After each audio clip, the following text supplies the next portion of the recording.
All right, all right, all right. We'll stop sharing this right now. Hey, there we go. There I am, and there you are. All of probably two people in here. Yes, two people in here this afternoon, this evening. But still, thank you for being here. Thank you for spending your time here. I do appreciate it.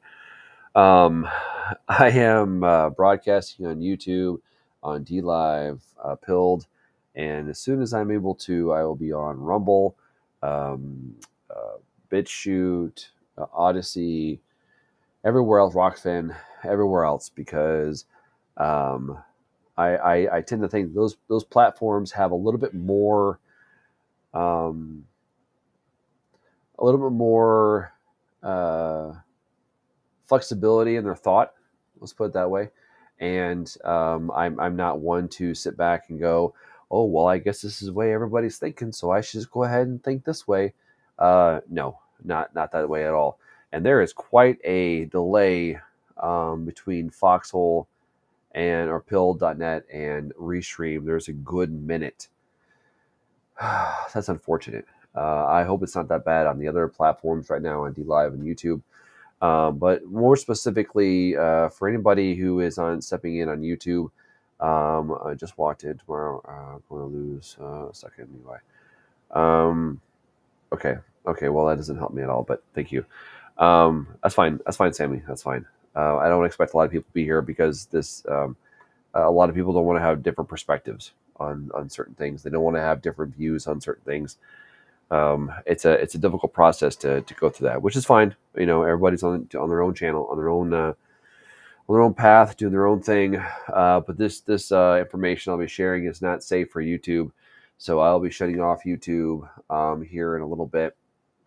But I wanted to break out to you guys a little bit because I haven't talked to you in a while. All three of you, thank you for being here. I only have one access to the chats. I haven't put that plug in yet to see the other chats, but I don't think there's probably going to be on there anyways. So no loss. So um, I have not been doing my normal presentations. Yeah, Sammy, I know there's at least a good minute that I saw on my side, and that's because every Tom, Dick, and Harry is deciding to stream tonight, and there's going to be a lot of people streaming tonight. I don't expect to have a whole lot of followers, people watching my stream tonight, but I'm still going to continue to do this. I'm still going to push out the information. I'm still going to push out the uncomfortable truth for individuals, for the few that are here. But this information is not safe for YouTube, so I will be shutting off YouTube here in a little bit. But I want to get a little bit of dialogue first before I go any further. I've been very busy around the house. It's the summertime. I do a lot of gardening, and I have animals, and I have marijuana plants. Please check for in your area, your state, and your local area where marijuana is legal to grow. It's legal to grow where I'm at, so I'm going to speak freely as though it is legal to grow where I'm at, and that is no reflection on any other platform or anything like that. That is strictly for my basis that I'm speaking from. My home base is Pilled, and they don't care about that kind of stuff. So just make sure your accordance to your laws in your states and your areas, and make sure you don't get in trouble at all. Please don't get in trouble. I don't want you to do that. So. But if you can, please grow a garden. Please, learn how to at least grow a tomato plant and then go from there. It's a wonderful thing to do. It's a wonderful skill to have, and I encourage everyone and anyone to do so. So, um, but that being said, I have not been doing my presentations like I usually do because I've been busy. It's the summertime. Our chickens are getting bigger, so they're requiring more attention. My medicine plants are in the backyard. They're getting bigger, and they require a lot more attention. I am now at a point where I'm watering them every other day, at least a gallon, and it's going to have to go up from there. So they're going to be big plants and a lot of medicine. But yeah, thanks, buddy. I appreciate that, Sammy. Yeah, The outside grow is so much easier for me than the inside grow. I don't know what it is. I don't have the heater. I don't have the inside stuff. I don't have the inside tent. I don't have that stuff. But I want to get that stuff. I just need to create the room for it and then set everything up and purchase it. Well, that shit's expensive. So to do it right inside, you either go all the way or don't do it at all. I'm telling you, I've done the whole gamut of it. Everything else, built grow rooms and breathing rooms and all that kind of stuff. And if you don't do it all the way, you're not gonna get the inside yield that you want.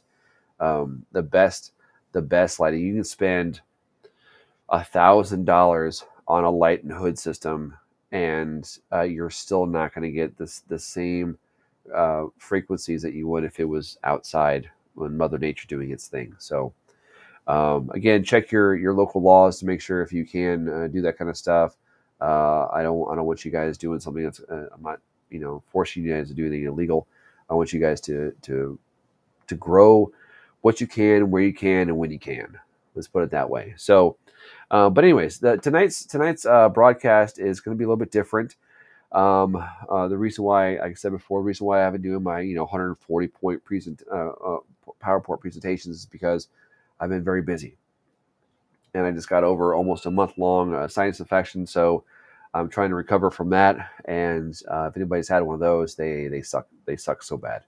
They suck horribly. So I want to bring something that is not being brought to specifically Pilled, but I see a way more open conversations on other platforms, larger platforms, and I'm looking to bring more, at least people on watching a restream of it or something like that. Are they catching some portions of this stream here? There are two individuals that don't get a lot of play on this channel. As a matter of fact, I don't think they get any play on this channel, except for certain people dropping their links in the message board on the platform itself. So we're going to listen to a conversation between Dustin Nemos and Witsit Gets It. And I encourage, I'm not going to say I want, but I encourage people to have an open mind, to take notes if they want to. This is not if you want to smoke some weed and do this and watch, that's fine, totally cool with me. But it is it's going to be a conversation between these two individuals where it's going to hurt some people's feelings.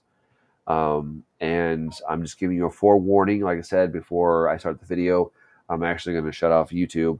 So you YouTube people, come over to pill.net under Warrior of the Garden, or you can go to DLive.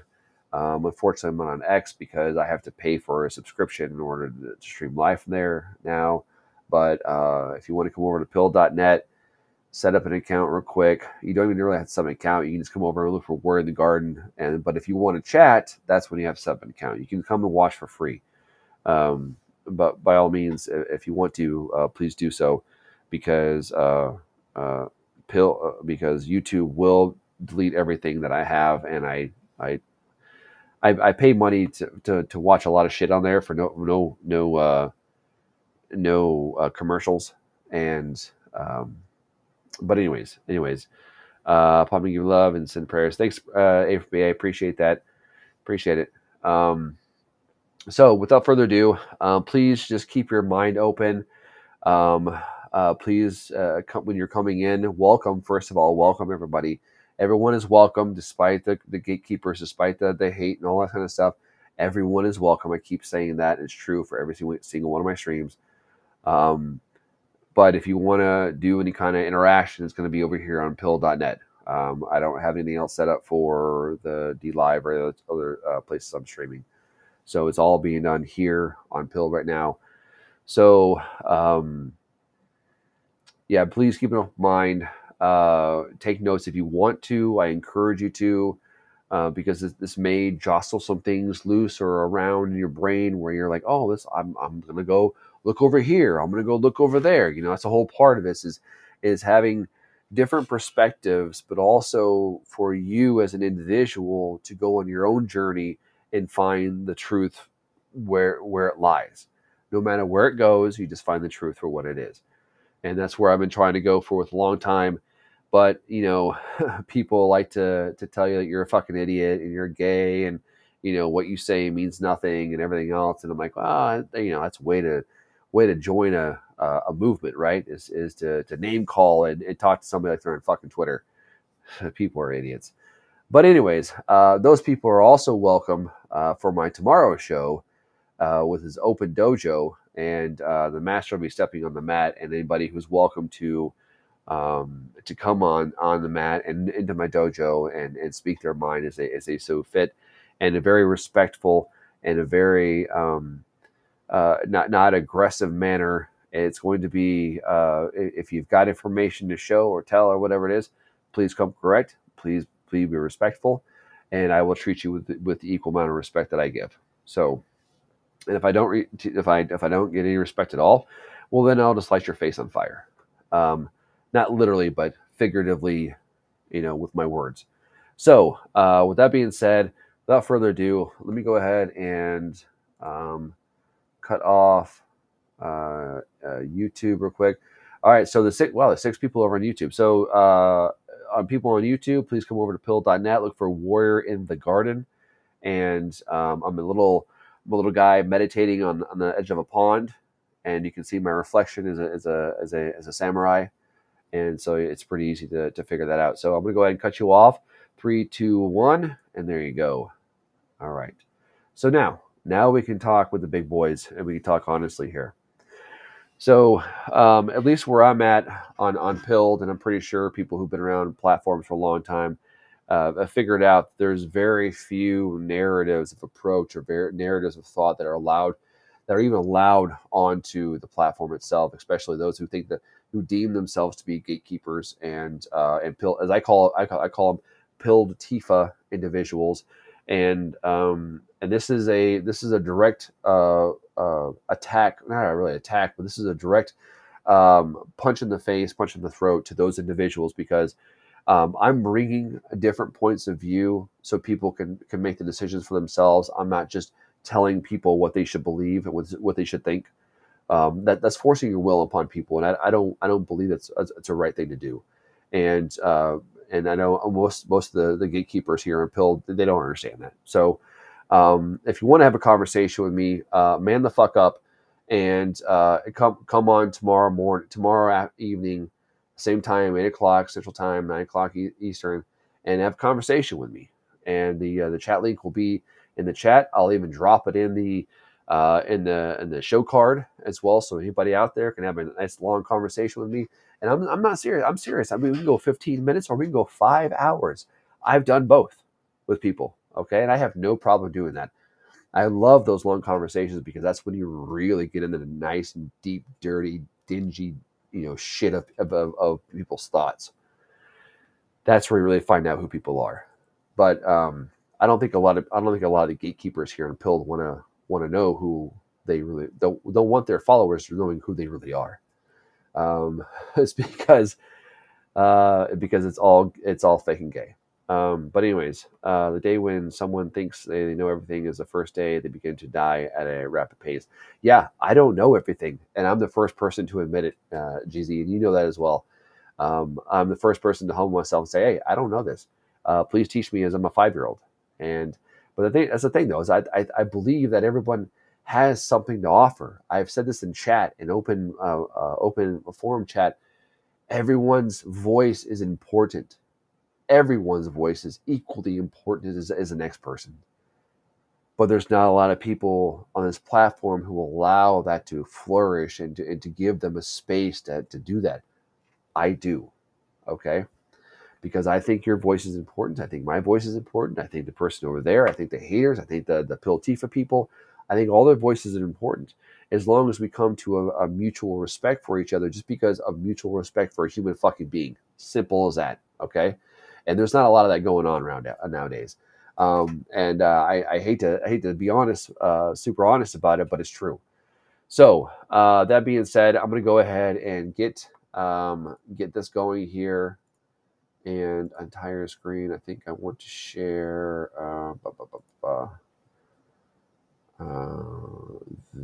This or this window.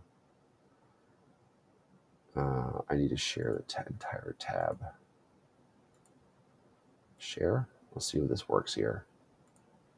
No, that's not going to work. Let's turn that off. Let's minimize that. Let's see if this works. Okay, this is the first I downloaded this video. This is the first time I've done this, so bear with me if it's not working. I have the link that we can actually go and watch it on Rumble and do that way. But we're gonna try it this way first. So here we go. And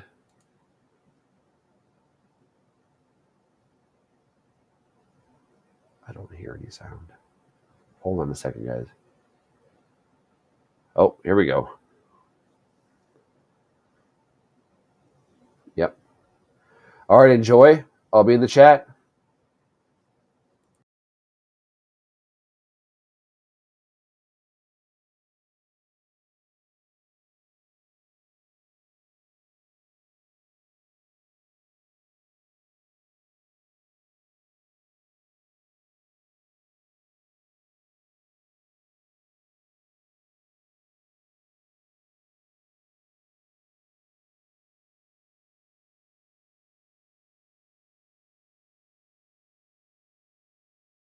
So I guess that didn't work. So we're gonna try something else. So I guess I need to do. This is kind of a test as well, and that's kind of what I thought. So let's go ahead and reassess here. Let me get it up here. Let me get up and going for you guys. Bear with me, please. I'll play you some music while I'm doing this in the background. A little lounge. How about that?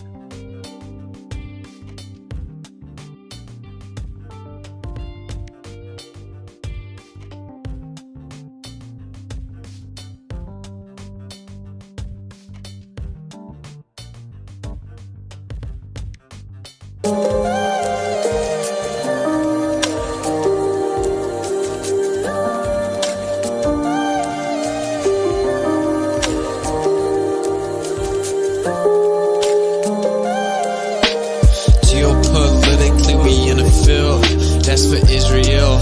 Wonder, is it real? Rappers acting say they high, say they sipping pills. Glorify suicide so they get the deals. Big Pharma set it up, had to flip the pills. Control the music industry until the scripts get filled. Geopolitically, yeah, we in a field that's for Israel. Wonder, is it real? Took the way you saw the world, then distorted it. Now you think you wanna rock that twirl somewhere orbiting. Theories disproportionate, the truth distorted quick with a forceful grip. They forcing a simple that we absorbing quick. Took the people's signature that mean extorted it. They forging it. If news anchors informant to informing them there's a surplus, but they tell us there are shortages. Credit economy mortgages, dollar that's supported with empty fortresses. But what's important is this: we porting ships important. Yes, of course it is, but extortion is in accordance with an assortment list of foreign tricks we ignoring, which informing this, informing this. It looked like we were snoring tricked. Pedophilia and the government endorsing it. Yeah, eugenics is exactly what abortion is. You just vilify those insubordinate. Way to matrix engineer, that's unfortunate. Geopolitically, we in a field that's for Israel. Wonder, is it real? Rappers actors say they high, say they sip with pills. Glorify suicide so they get the deals.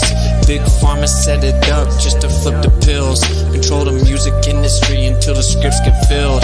Geopolitically, yeah, we in a field that's for Israel. Wonder, is it real?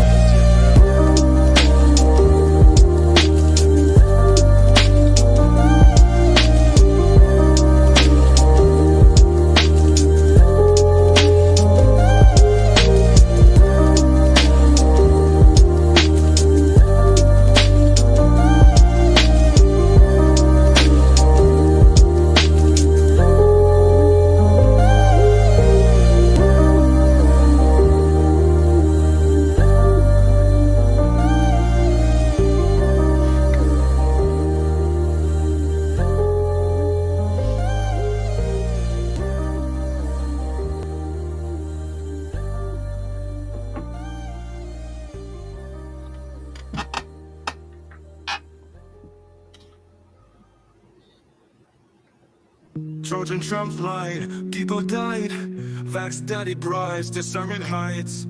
Lock her up, turn and lock you down. Then all he did was get beat down.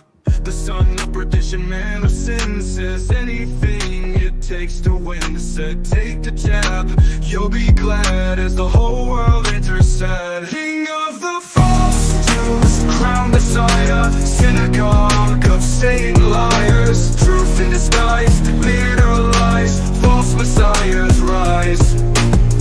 False savior pretends to labor, yet his fruit the death of neighbors. Took my cousin and my grandma while he just screams to vote more. King of the false Jews, crown Messiah, synagogue of Satan liars. Truth in disguise, leader lies, false messiahs rise. False savior pretends to labor, yet his fruit the death of neighbors. Took my cousin and my grandma while he just screams to vote more. King of the false Jews, crown Messiah, synagogue of Satan liars. Truth in disguise, leader lies, false messiahs rise. Israel first, mark of the beast, pro-genocide, this man of peace.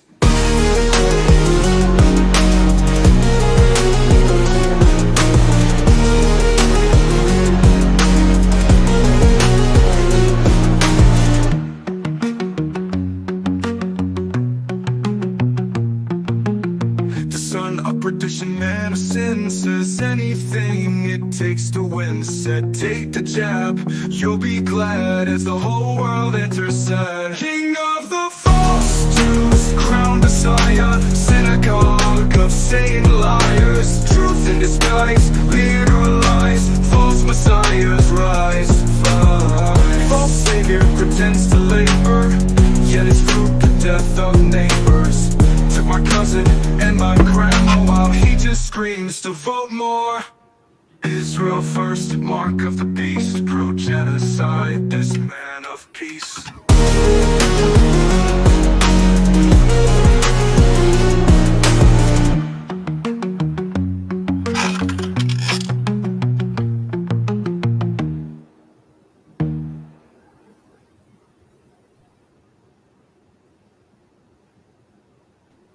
In a world. All right, we got everything smooth. All right, sorry we're a couple minutes late. That's my fault. Shout out to my guest, Legend. If you don't know who he is, links should be in the description.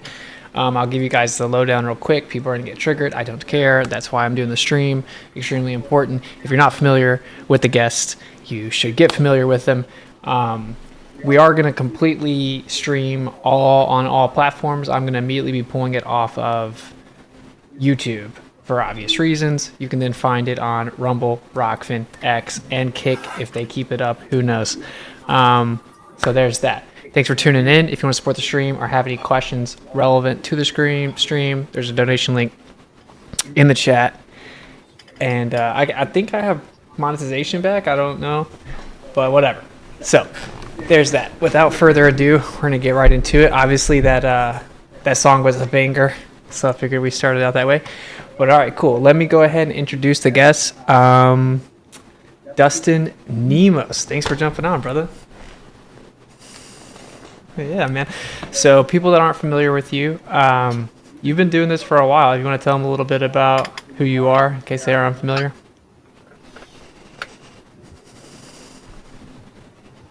It first basically came out when it still made that weird dial-up noise. I have been deep diving down the rabbit hole basically until the T went silent. And that's where I'm at now. And I've basically connected, I believe, pretty much all the dots that have ever been and ever will be. And every conspiracy that you can imagine throughout all of human history, it's them every single time. I call it the Seed War. I know, it's a beautiful name. So that's who I am. I mean, essentially, I'm a lifelong truther who has been fighting this in the trenches my entire life.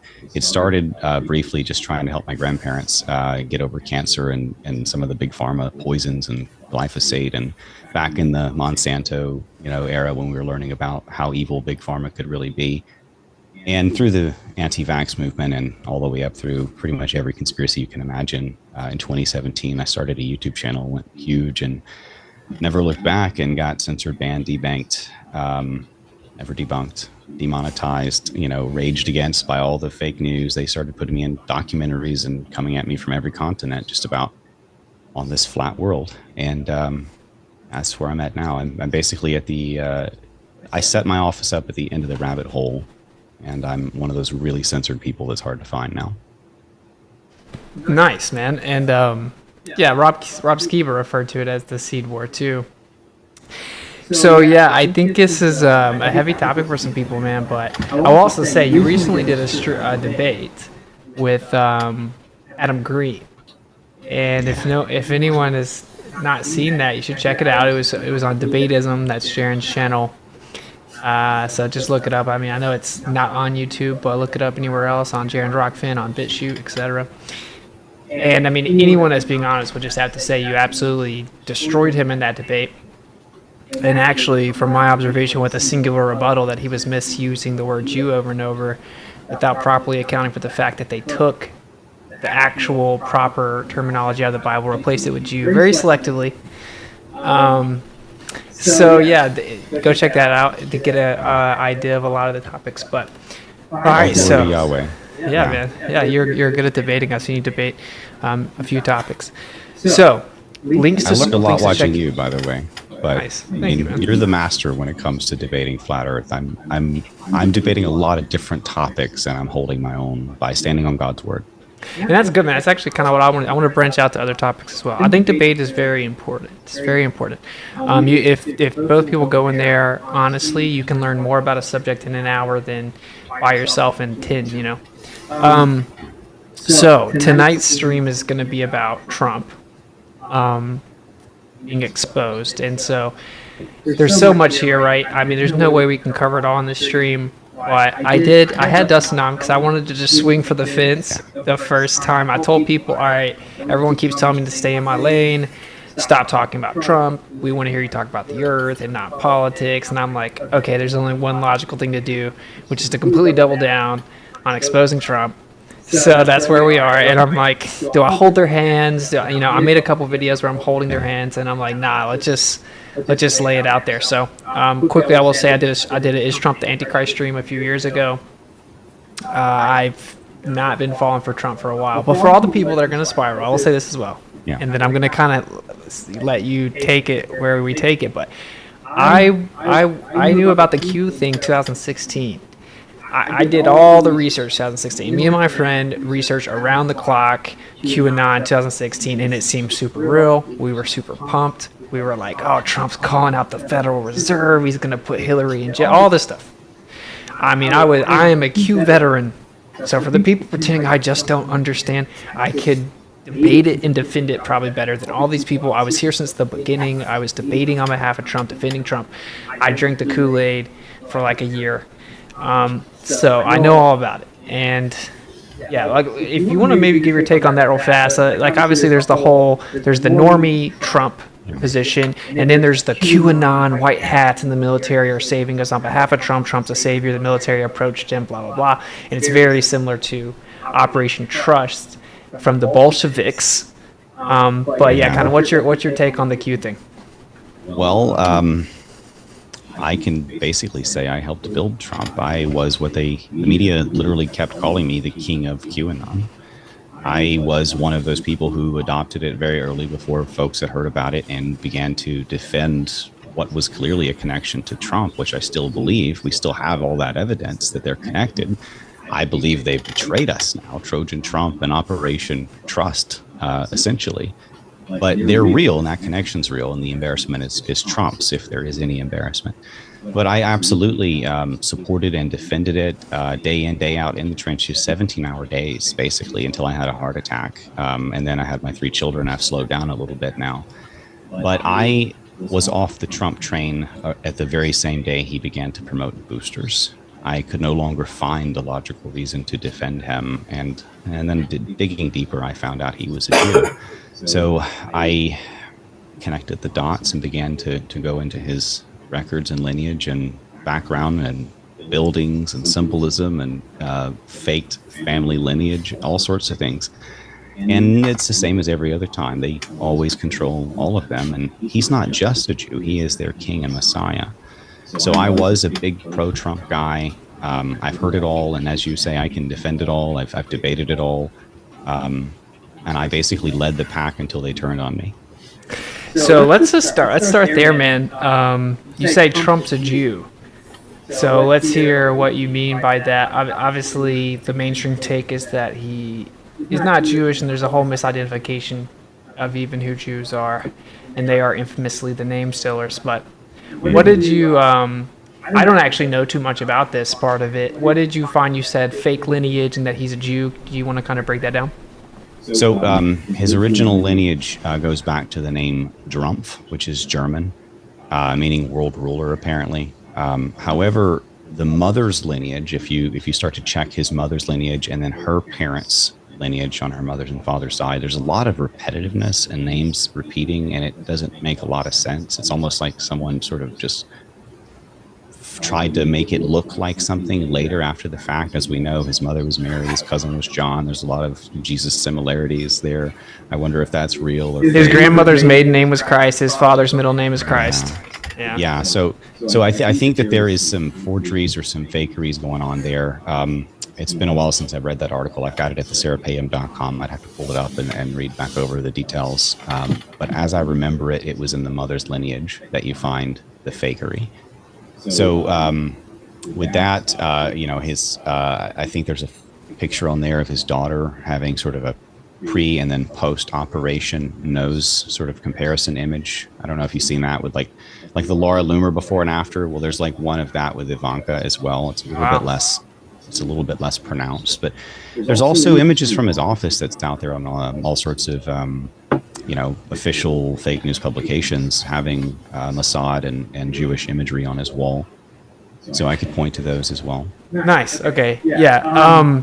Obviously, he is a friend of the Jews at the least, right? I mean, Tree of Life Award, people it goes all the way back, right? The Rothschilds bailed him out, Tree of Life Award in the 80s, said he loves Israel in the 80s.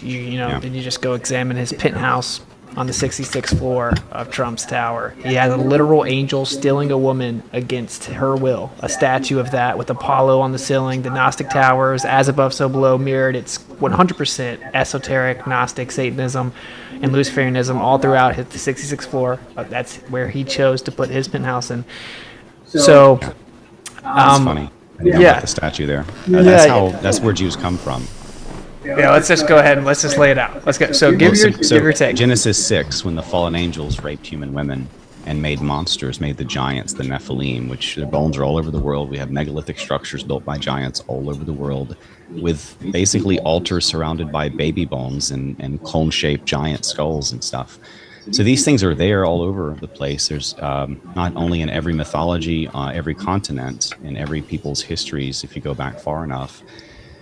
One more recent example would be kind of the smaller, more recent giants would be the Native Americans in the Lovelock, Nevada region, where they said that they fought red-headed giants that were cannibals and kept raiding and raping until they put them in a cave and smoked them to death. And we found the cave like a year ago or so. It's there with giants and all, red-headed giant cone heads in there. So these things are real. They put it in the movies. They make fun of it. It's all absolutely real. People like L.A. Marzulli, Steve Quell, and others have done great work on that to prove the bones aspect and, digging through these ancient megalithic structures and proving that they weren't built by Stone Age tools, as we claim. We can't even build this kind of stuff today.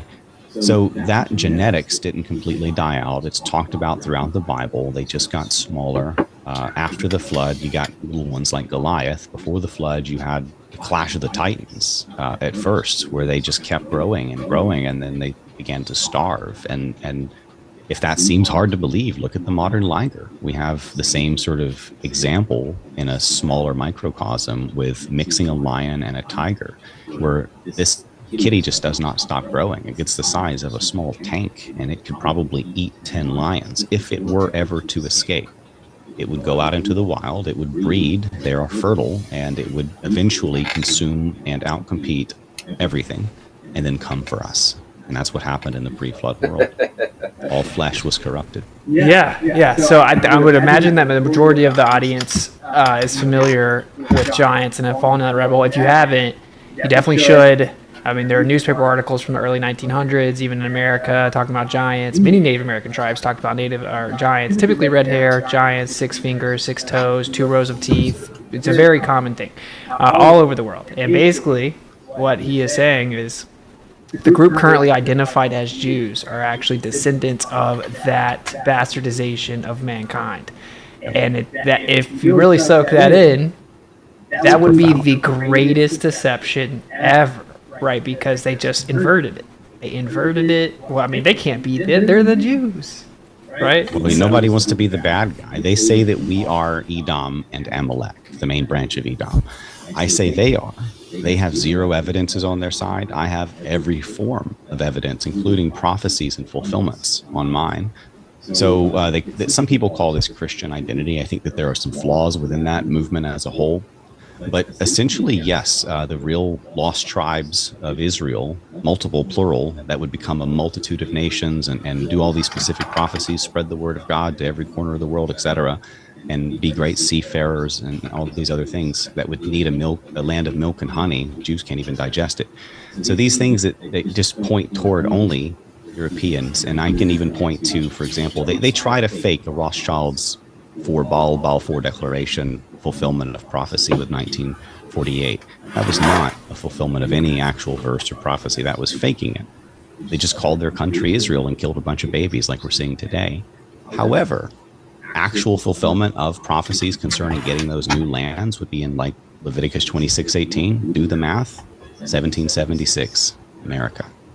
Also 1801, the Great Kingdom. So I don't want to keep doing this, but real quick here, make sure I'm off there. Yeah, I've done presentations for Jim Bob. You've been around for a while, a lot longer than most people probably here in the chat is. I've done a lot of in-depth presentations about what these guys talk about. I haven't done the Nephilim yet, but you know the presentation, the research style that I do. And when I start getting back into it, the first one I'm going to be doing is the Nephilim and figuring out what those are. What is Gilgamesh? Who are these stories? Who is Zeus? Who is this? Who are these individuals? These so-called kings, or the king line that has been put in front of us throughout history, and these bloodlines of these Nephilim. So there's a lot of in-depth research I still need to do, but you guys know that I can do that, and I'm very capable of explaining to you in a very easy manner, especially showing pictures. And I'm just like I'm not at these guys' level of research, because you guys have been doing a hell of a lot longer than I have. But the type of research they do is the type of research that I do, that I started doing organically by myself before I came across these individuals. So again, thanks for being here. I appreciate it. Please, if you want to put comments in the chat, absolutely, I'm here. I'm going to be monitoring the chat and interacting with you guys. And if I need to, I'll stop the stream real quick and explain myself. But it's, I'm kind of patting myself on the back here, because some of this stuff is valid because of the stuff that I've been coming across before I found mainstream or quasi-mainstream people presenting this information. So for me, it's an organic. I'm on the right path. I'm being told that I'm on the right path of information that I'm presenting my thought process. So that being said, here we go. I'm going to shut up. UK, United Kingdom. So you're basically getting Europe and these nations popping up after their exile period, exactly according to prophecy in Leviticus, and those nations are Europeans. Right. It's because some people say, "What? No, the white people or Europeans are predominantly Christian," and it's like, for the majority of history, they were not at all, right? They were majority pagan. They practiced cannibalism and child sacrifice. I mean, that's where all these prominent pagan religions come from. And then there is this resurgence more towards it in the end. And it's very fascinating. I think some people are really just going to have trouble even taking this idea in. because it's profound, like you said. Like, so let's just kind of cover how they pulled this off, right? So a couple things that I know is, for one, the scriptures say to track through the patriarchy, and they do the exact opposite, right? They track through the matriarchy. We also know that the temple was destroyed in a large, if not all, section of the records. The genealogical records were destroyed, and they act like they have them, and they track them through the matriarchy. That right there should be, they can't know. They invert everything. Right. Yeah. So they literally can't know according to the scriptures because they're tracking it the wrong way. But also, and I love this to point this out, so if you say anything about the Jews, you're called anti-Semitic, and then they're Ashkenazi. So all you have to do is just track it back. It's not even Semitic. Well, none of it tracks. However, when you start to really look into this, you find out that Edom and Amalek is real, and they fulfilled all these prophecies. And Khazaria, all of that plays a role in this. How they've been expelled 1,030 plus times from 109 plus countries for eating babies, which was mentioned in the Bible as well. They have this religion around child sacrifice and demonic summoning and incarnation. Multiple tribes of the Canaanites would basically sacrifice babies to incarnate demon ancestors and be possessed by them and practice demonic worship. And that's basically what you're kind of mentioning there. This religion of demon worship spread to all of the white people and all of the other nations as well, from this tribe of primarily the Canaanite giants in the post-flood world. You got Noah, of course, and then you got his 3 sons, and the bad son, Ham. Of course, there's a lot of drama and problems and issues with him. But the primary issue came from his son Canaan, which is where you get all the giants in the post-flood world. So this lineage practice brought back, and through their cousin, another son of Ham named Cush, his son named Nimrod, who inherited the stolen garments of Adam and Eve, he became king of the world. He ran on a ticket of let's kill God and get revenge for him flooding our empire. And let's bring back the fallen angel worship, basically. So he founded Freemasons and every single pagan religion on earth. And then they were babbled into different languages and names. But Melkart, Baal, Chemosh, Moloch, Nimrod, Apollo, same guy, same story, different babbled tongues. And when you understand that, it shrinks everything back to just Bible and Satanism. And they say that the greatest trick that Satan ever played was convincing man he didn't exist. And I would have to say that the second greatest trick was convincing mankind his children did not exist. Yeah, and then flipping to the ability to identify them. So yeah, the man of many names, Nimrod, right? You got Gilgamesh, all that. And the names come from the languages being broken up. So let's kind of, because I do want to tie this back to Trump, obviously, but this isn't... Share screen before... I don't want to change topic yet. I have a screen share ready. Yep. Okay. So this kind of helps people who are a little on the, just really quickly to get kind of the point. Look at some of these skulls and look at the depictions of ancient Hittites and Canaanites. And then look at some of the modern depictions like Laura Loomer and Roger Stone. I've met them both. They both know who I am. Interestingly enough, Roger does not like being on this image, of course. But this is the cone heads in the modern sense. And this is kind of what they look like, a few thousand years ago. This is not human. There's no way to make humans do this, even if you were to bind their heads, which was very popular. The majority of people in the post-flood Sumerian world did this to look like the gods. The majority of people did this for fashion. But they can't fake suture lines and skull capacity and position and eye socket size, etc. And those things are not human, not completely. They look like animal DNA mixed with local tribe. That's kind of how they pop up, and they come in every color. So, there's a lot to this. We can go into the genetics. Well, there's an important thing to throw in here, too, right? One of the main things people always say is they're like, you worship a god that told you to kill people and told you to wipe out people. The people, exactly. Like the group that we were instructed to wipe out were literal abominations that were not human. I mean, whether you believe the Bible or not, don't strawman it. Don't strawman the Bible. If you have to strawman it, what are you doing? Like, we're talking about like hybrid abominations that had insatiable thirst for literal human blood and murdered babies, and so that's the context of being told to wipe them completely out.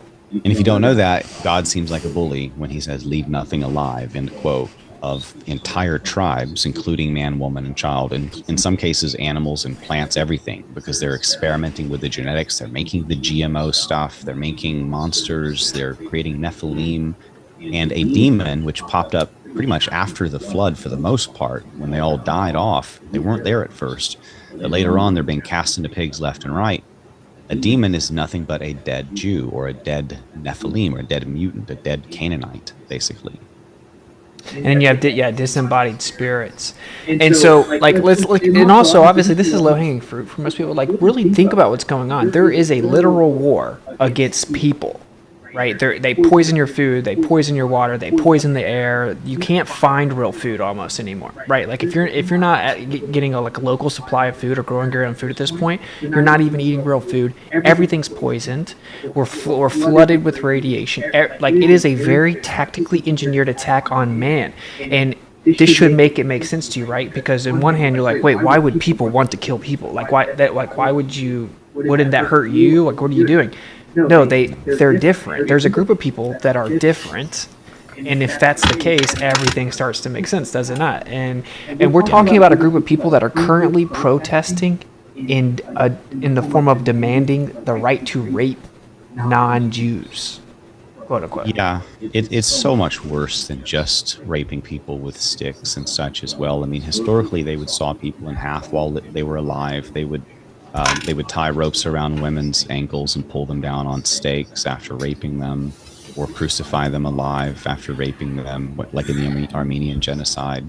They would use fire and starvation. Mothers would eat their own young, like in the Holodomor.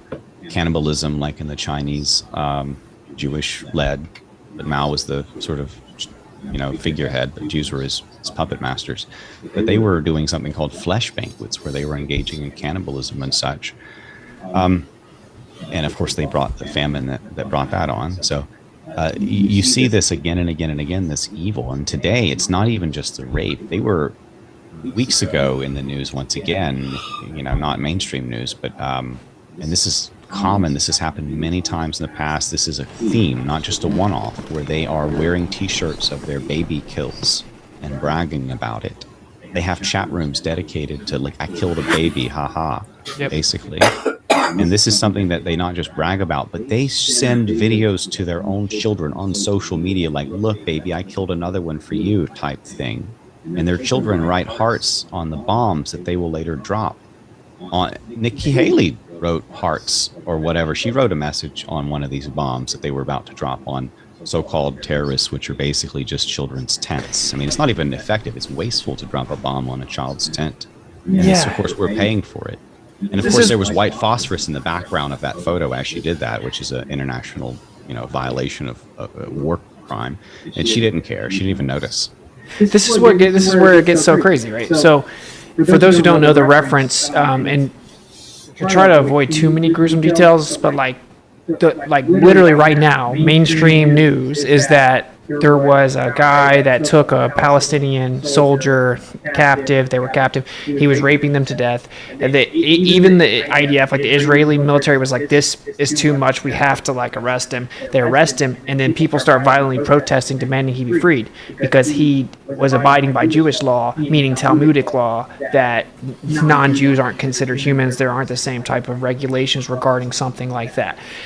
And that's real. That's going on right now. And I guess what I'm going to tie that into is like, we've watched the atrocities happen since last October to where almost everyone in the world is turning on them, right? Which is, we're kind of told that the world is going to be very different and the veil is going to be pulled back, right?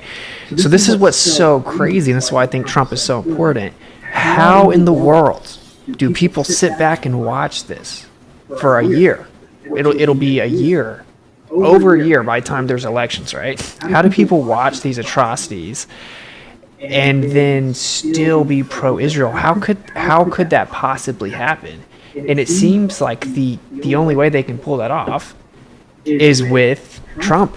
Somehow, Trump puts these people under a spell, and they just turn their head to the fact that, like, I don't know if you want to jump all the way over there, but to me that's crazy. And I'll throw out this as well. Obviously, MAGA, whether coincidence or not, I would say it's not, but like it is literally, go to churchofsatan.com. It's the top level of satanic priesthood.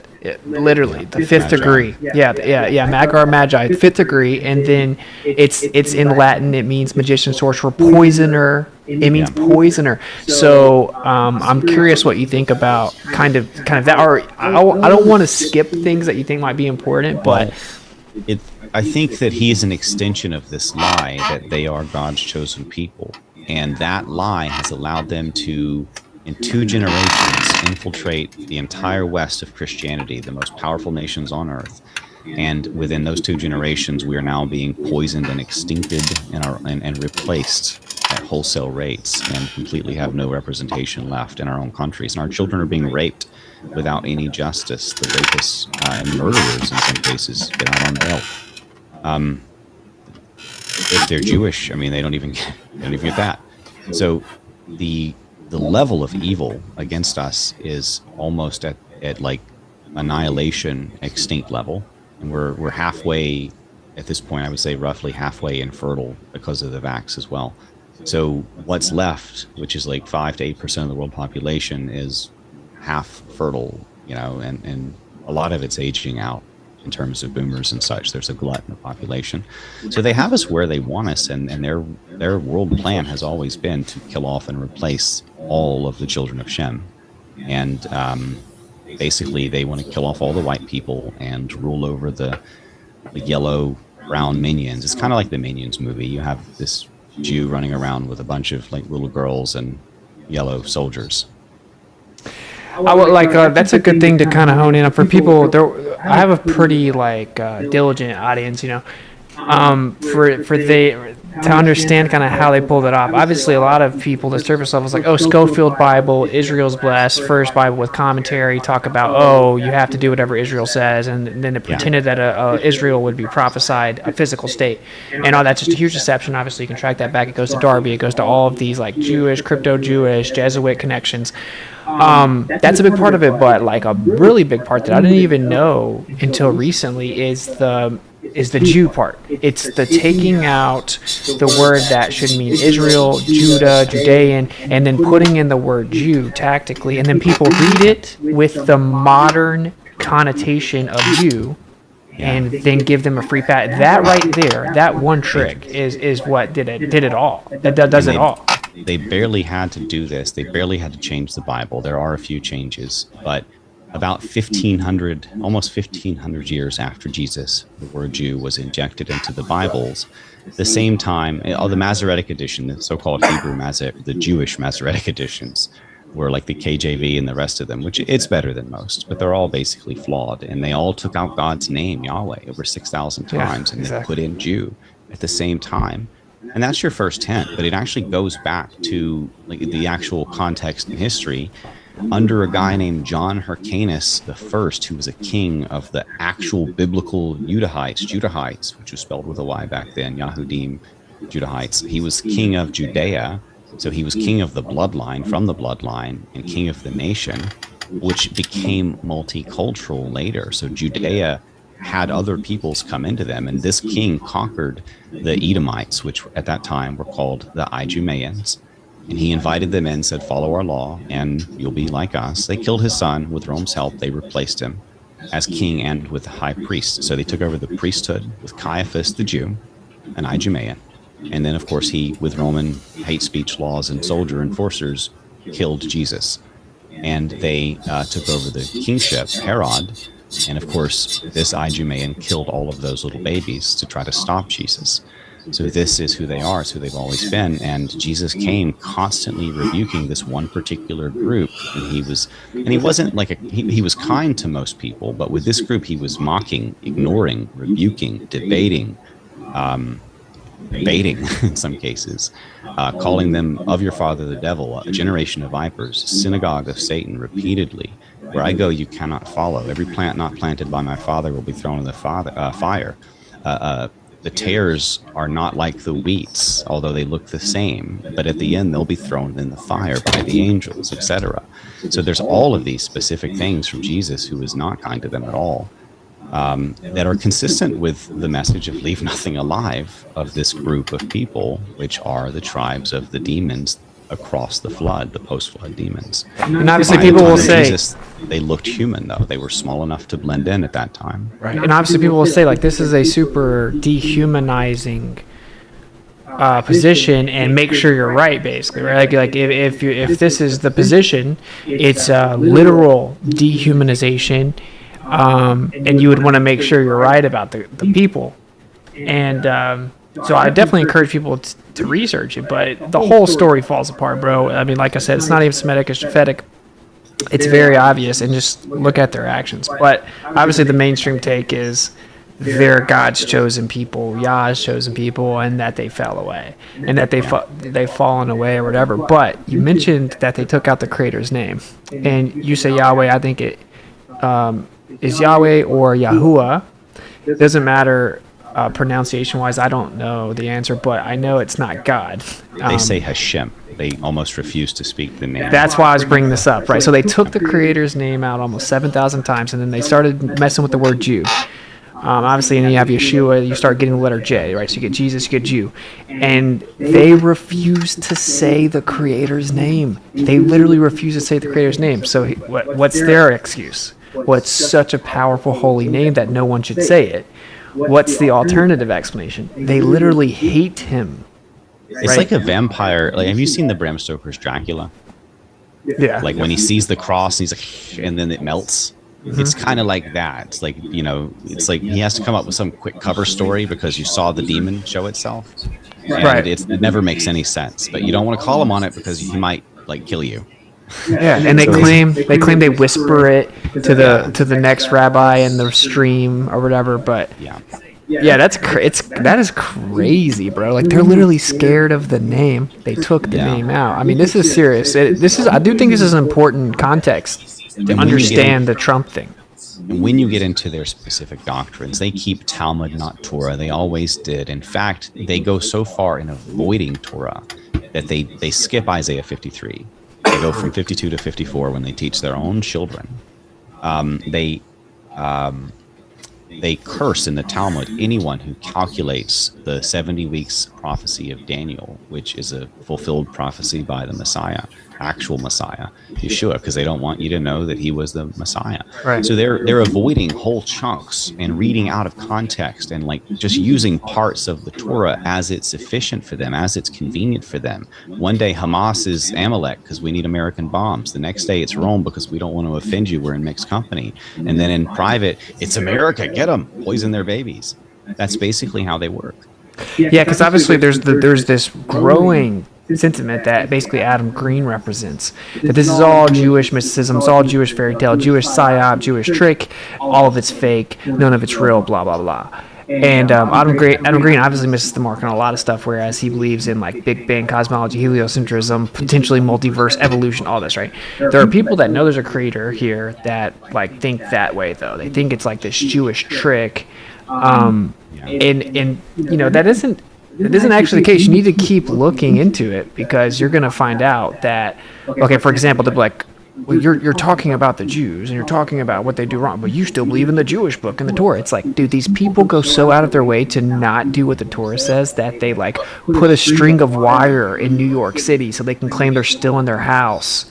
These are the kinds of people that manufacture specific refrigerators so they can still use it but claim they're not using it. Like, everything in the Talmud is just this like middle finger to the creator. They don't follow the Torah. The Talmud was written and taught orally to invert the Torah, right? So that's a very important Satan's thing. commentary on the Torah. There you go. Yeah, man. And I call it the Babylonian anti-Bible. But when you accept, they're not even Japhetic, which is the Ashkenazi thing, is a claim, but it's fake. They're actually Hamitic, as I said, through Canaan. But when you realize that they are Edom, Esau, and of course nobody wants to be the bad guy at the end of the Bible of the book that the whole world believes in, And of course, they're always trying to undermine it. But as long as people believe in it, they want to be the representations of it. So they want to be like the wiser older brother that knows more about the Bible, basically. So just listen to us, fellow white people kind of attitude. And that's kind of where it's got us in a lot of trouble, because you have a lot of false teachers, mostly Jews, like the Cohens and the Schofields and such, who slip in a little bit here, a little bit there, and we have this false doctrine, slippery slope aspect. So at the end times, very few people, what the modern Christian is almost unrecognizable to the ancient Christian, cosmology included. The belief in giants, almost everything is gone now.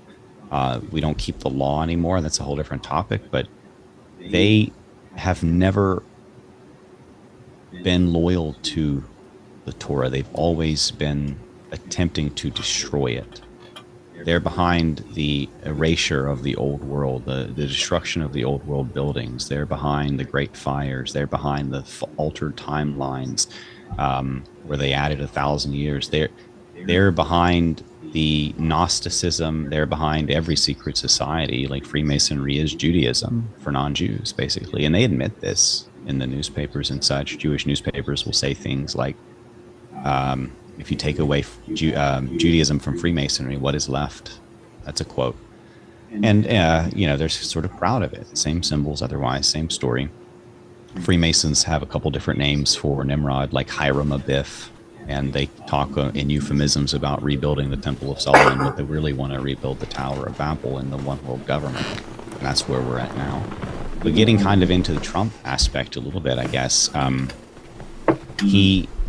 first of all, the Jewish Messiah is a serpent Messiah, according to their greatest rabbi of all time, the Zohar. He says there's a serpent Mashiach. I have no problem with that interpretation, because he is, and he told us that he was a serpent multiple times on his initial tour when he read that snake poem. Dude, just make sure everyone's following you. One of their most renowned rabbis ever literally says that their Messiah is a serpent-like Messiah. Trump recently, it was recent, right? Just literally read out. It was when he was running for president the first time. Okay. It was famously CPAC. Though, he kept reading it to people, Yeah, and it was CPAC. blamed on Islam, and they like that boogeyman. Islam was made up by Catholicism to continue killing Christians when they backed off for optics' sake, to infiltrate instead. There's literally a quote in that poem that says, "You knew I was a snake before you took me in," or something like that. Yeah. It's crazy. Super And he killed by poison. The Arabs are actually Ishmaelites in the Bible, and they're our cousins from Abraham. They're a noble people, so we shouldn't be killing each other for the Jews and fighting each other. Saying essentially it's a cousin war situation. They're bombing both of our babies in these wars and then making us fight each other. But Trump's involvement as the serpent Messiah, he's been crowned. He accepted this crown with a prayer to Hashem. He read the prayer. His genealogy is probably Jewish. His entire cabinet, everything about him, every aspect of his funding background, friendships, everything about him is Jewish. His endorsements, his everything. He basically was a punching bag. And in fact, people got some tax breaks. They got a little bit of good news. They got to feel like they were winning a little bit. And then he just got beat down for numerous years, where he just couldn't really seem to get much done as he continued to elect bad choices and nominate bad choices. And this Q thing kept playing out, sort of getting people to just go a couple more months, trust. But he didn't really, he wasn't a winner. What we really got was a third more economic debt, World War Gay, where we're bullying other countries into gay marriage or else. We got the embassy in Israel moved, and then the Golan Heights, which is their Mount Olympus. It's where Mount Hermon is, where the fallen angels landed. So that's littered with baby bone altars all over the mountain. That's where Pan's cave is at, where the ancients sacrificed babies and stuff. They wanted that back. And of course, Trump gave it to them with the Golan Heights and such. They were fighting over that. And they named a heights after him. Literally, there's a Trump Heights at this point. And just so people know, the crown you're talking about, it's literally the crown of their Messiah. Literally, that's what it is. It's only supposed to go to the Messiah. It's supposed to go on the head of the Messiah. You're not supposed to give it to anyone else. It's a silver crown for their Messiah. They gave it to Trump. He read the inscription. They also gave him the menorah. And on the menorah, it literally refers to him as the Prince of Peace from Isaiah. It says Donald Trump, the Prince of Peace, which is a messianic prophecy in the menorah. They gave it to him, the Israeli Heritage Foundation. They printed him on the coins. So this is way more intense than people think. I want to hone in on the... So what I would say is that the whole time it was he was put in place the whole time, and he just said what he needed to say to deceive people to get in. He never had any intentions of doing any of that. He added $7 trillion. It's like seemingly demonic because they did it so well where he put us in this major debt, but then they brought Biden in. And so the economy's bad because of Biden. No, it's not. It's bad because of the guy who locked you down and printed $7 trillion and added it to the debt. And then didn't do anything he said he would do. He was the first president ever to run on gay marriage. If you actually strip away the lore, like this little, he's a hero, and you look at what happened, he passed the anti-Semitic speech law, guideline, right? The definition. Yeah. Anti-First Amendment, anti-Second Amendment. Yeah, all of it. It's so bad. It's so bad, but he's good at talking, right? He data mined those points. I mean, all of it was data mined, and Cambridge Analytica and all those others data mining outfits. They basically just told him what to say to make the most people trust him. Right. Because people stopped trusting the government, right? They ran the analytics. If you just say what people want to hear, and you have the fake news attack you a lot, and you set up a couple of fake optics, like the never-ending arrest drama, which happened incidentally right after the actual bank runs began in earnest. So we can't stop hearing about Trump being arrested to distract you. And that's how they do it. They have this left versus right, back and forth tug of war, and he's that child's punching bag that pops back up. And he just keeps getting hit, popping back up, and it's meant to waste your energy and get you back into the voter turnout con. And he is the best at it, right? There's no one that's been any remotely close to him. You're talking about George Bush or even the people running Mitt Romney, all these people. Obama was good at speaking, but he's nothing like the Trump thing, right? People will die for this guy. You can't even talk about him at all. And I think that's more dangerous. Meaning, people are like, "What about the left? They want to take your children and stuff like that." And because the reason I bring this up is because it ties in. It's they make one side so insane, and then they attach Israel to the other side, so you're stuck, and you pick Israel. It's that. So people always say, "Oh yeah, the people that he's working with, the people that run the media, why they attack him so much." I'm like, because they run the media, they attack him. Publicity. Yeah, because they know you don't trust them. But you get two choices. You get this geriatric, senile, needs to be fed ice cream to talk Muppet, who's basically the puppet of the Jews. Or you get the king of the Jews, who's running to be their Messiah, running to be their king, always Israel first in actual action, whose Messiah fulfillment duties involve killing all the whites, outlawing Christ with Noahide laws, and fulfilling a one-world government. So he's right on path for all of those things. I mean, he's basically checked off 80% of the boxes to be son of perdition. And everybody wants to point at other people like Obama, and those people don't even come close to the actual biblical verses. And I was a lifelong atheist until flat earth, biblical, I call it biblical earth. I throw Young and stuff in there, but until flat biblical earth, I didn't believe in these things. I didn't test these things. And then I woke up quickly and started to test these things and realized that it's all absolutely real. And I found out which God was real through prophecies and accuracies. And the Bible is a collection of historical witnesses, super accurate compared to any other account of historical witnesses anywhere. We have more of these witnesses by comparison. If you just say, well, it's just a few people saying that. In terms of manuscripts and such, we have a lot more evidence of these people. For example, there's more evidence of Jesus than there is of Julius Caesar. There's only a few hundred copies of his Gallic Wars. Not even close. There's thousands and thousands of manuscripts.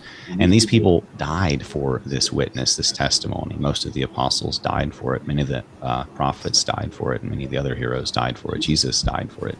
So when people like Adam Green say things like he didn't even exist, That's what we call a new atheist. And even the atheist scholars and historians who have studied these topics tell those people, but making us look stupid. Of course he was real. But you know why? All You the know evidence why? points You to know, it. so you know why though? Because Adam Green's actually smart enough to know that if he did exist and the stories about him are real, that he 100% fulfilled the messianic prophecies. Adam Green will tell you that. He'd be like, the Jews are insane to say that Jesus, Yeshua, didn't fulfill the prophet. He obviously did. He fulfilled them so perfectly that it couldn't have been real. It had to have been backfilled. Because if he really existed for Adam Green, he's like, whoa, this is crazy. And the average person, they just assume he did exist and that there can be no divinity. There is no supernatural. So they have anti-supernatural bias, right? But yeah, it is. Anyone that diligently researches it comes to the conclusion that it's hands down the most historically accurate compilation. It's not even close. You'd have to deny the existence of all their historical figures and some, right? Yeah. Yeah, it's pretty crazy. Historians basically, atheist or not, they basically agree he was real. He traveled around that area. He got some followers. He pissed off Rome, and they killed him. And his tomb was empty. And then they disagree about how the tomb was empty. They disagree about like the miracles happening. They agree that the believers believed them Because they died for even them. atheists. Yeah. Yeah. And other things and the way that they spoke and such. But there was also an early creed that was signed by like hundreds of witnesses that saw Christ resurrected and such. So there's a lot of actual historical evidence for it. There's a lot of like good legal, it would hold up in a courtroom type evidence, sort of how you would test history. It's not the same thing as the scientific method. It's more evidentiary and witness testimony and cross analysis. But yeah, it tests true. It holds up. And then when you start getting into like the prophecies and the miracles, I mean, Sodom and Gomorrah is a nuclear wasteland of melted sand and glass and stumps of people behind, stone buildings that were just cut in two by like a laser beam With unnaturally pure sulfur. everywhere and shotgun blasted into the cliffs. And Exactly. like the flood left so much evidence worldwide.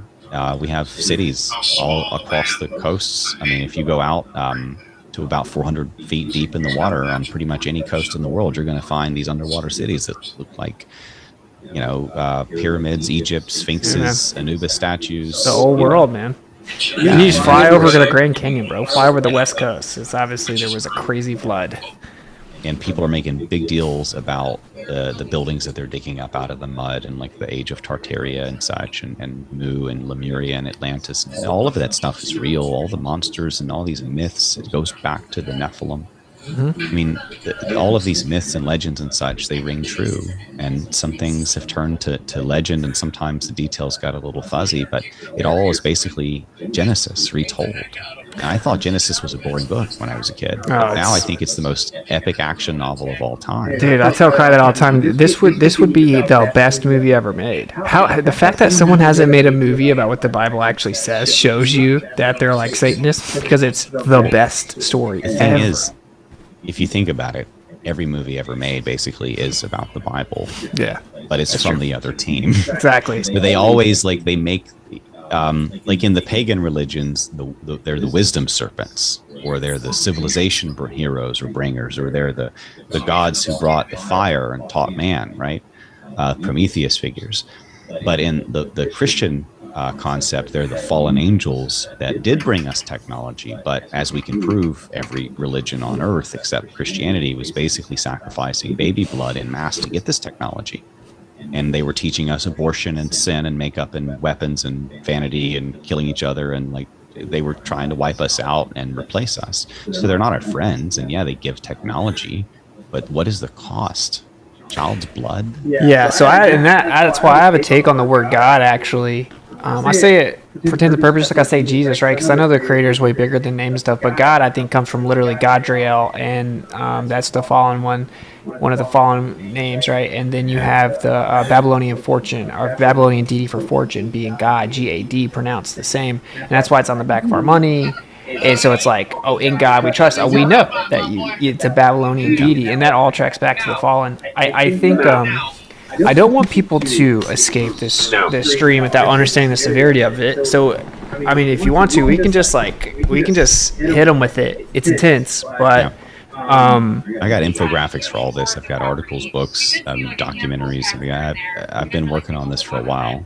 And I would love to do a stream with you in the future where we really go into all the details, even about that, right? Because like what we're doing right now is we are painting a picture, Narrative. and there's so much into all of it. And as soon as I started listening to you recently, I'm like, dude, we're supposed to do a bunch of shows together or something, because no one is really like, you're one of the few people that are really honing in on it. But obviously, like even just the whole history of all of that is a thing, but is a whole thing. I guess what I'm saying is if you think about the context of the Seed War, that's a really important thing to understand. Maybe where the stream will go in a second. It is everything. Yeah, it's literally a war since the beginning of time. And these people don't like you. There is no negotiating with them. It is a literal war. They hate you. They hate the Creator. They know there's no like truces. There's no flipping sides. Right? I mean, it's a literal hatred and attempted slavery and stuff like that. When you understand this Seed War that goes all the way back. Yeah, let me pull something up here. I'm gonna go ahead. I'm just elaborating on your point when you're done. So what? Now you understand the severity of now whoever falls on that team. There isn't something as simple as Biden's worse. We're talking about a war, a spiritual war, a seed war. And so I think that for people to understand why this is all so relevant. It's incredibly relevant, especially when we maybe get into who Trump may be. Yeah, and I use this to make the point sometimes because people will say things like it's just the Zionists, or it's just the communists, or it's just the Bolsheviks, or it's just the globalists, or it's just the Sabbatanists. But all of those things are fairly recent in history. And even before that, you had Judaism. And even that is younger than Christianity. It's not its big brother. It's actually its younger enemy. Cousin, basically. And before that, you had Loxism. Loxism goes back to Genesis 3:15, before the flood, when God said that there would be war between man and monster, between the seed of the woman and the seed of the serpent. So all of this stuff, I mean, the most of the Bible, all of the dramas around the giants, Nimrod, the Tower of Babel, the fallen angels, the cannibalism, the child sacrifice, the Satanism, the idolatry, all of the evil, all of the mystery Babylon religions, all of the pagan Babel religions in the post-flood world, Rome, everything up until the time of Jesus, all of that the dark times, was when they were still giants. Basically, all of those mythologies harken true. They're all basically pointing back to Genesis, as I said. Yeah, I was making it big. There's so much info. Sorry. No, you're good. You're good. Yeah. You're good. They saw it. So let's just kind of people that watch the stream, they know that I'm like I'm big on Sean Griffin, Kingdom of Context. I think he does a really good job of putting a lot of scriptures in context, dispel a lot of misconceptions for me. And we've had some of this discussion because my spidey sense was telling me Trump is not just some like arrogant, narcissistic politician, that there is something dark to that guy. And because there are parts of things you couldn't even plan. It's just like this. It's like a metaphysical thing around him. And so I made a stream like, is Trump the Antichrist? And I think that whether you come to the conclusion that he is or isn't, the fact that it's even a conversation that needs to be taken very seriously should obviously deter you from not only voting for him, but from defending him, from doing anything like that. So I think it would, and you were telling me some stuff that I haven't even seen, as I would call it, some gravy. But I think that it's important to really break down the Trump thing. I know that if we were going to really sell the whole Antichrist, that would be a 2-3 hour stream minimum on its own. Let me have a 10-minute pitch. Yeah, please. Because once you start to ask the question, who is the man of sin? What is the Antichrist? And you look at those specific, highly specific verses, only one man in all of human history, from Adam and Eve up until now, comes close to qualifying, and that man is Trump. So it's actually incredibly specific. You don't have to have doubt You can disqualify almost everyone immediately. People say Obama is the Antichrist. Well, first of all, he's not particularly charismatic. Secondly, he is not stout. So that disqualifies him and Charles. So there's a lot of other specific criteria that have to be fulfilled. So I'm going to share an article I did real fast called The Man of Sin, of the coming of the Antichrist, the son of perdition. And it's just basically a bunch of stuff about it, the different verses. But this is some of the illusions, some of the characteristics. So keep these things in mind. I won't go through and read every verse, but just kind of read these and understand that this is what we're looking for. Some of them. He's also described as stout. Of course, we know he's going to be charismatic.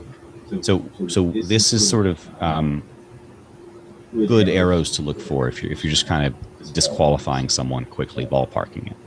And we can go into this very specifically and show that Trump is fulfilling almost every actual specific prophecy that the Antichrist, son of perdition, is supposed to do. But I want to also, if I can, mention briefly.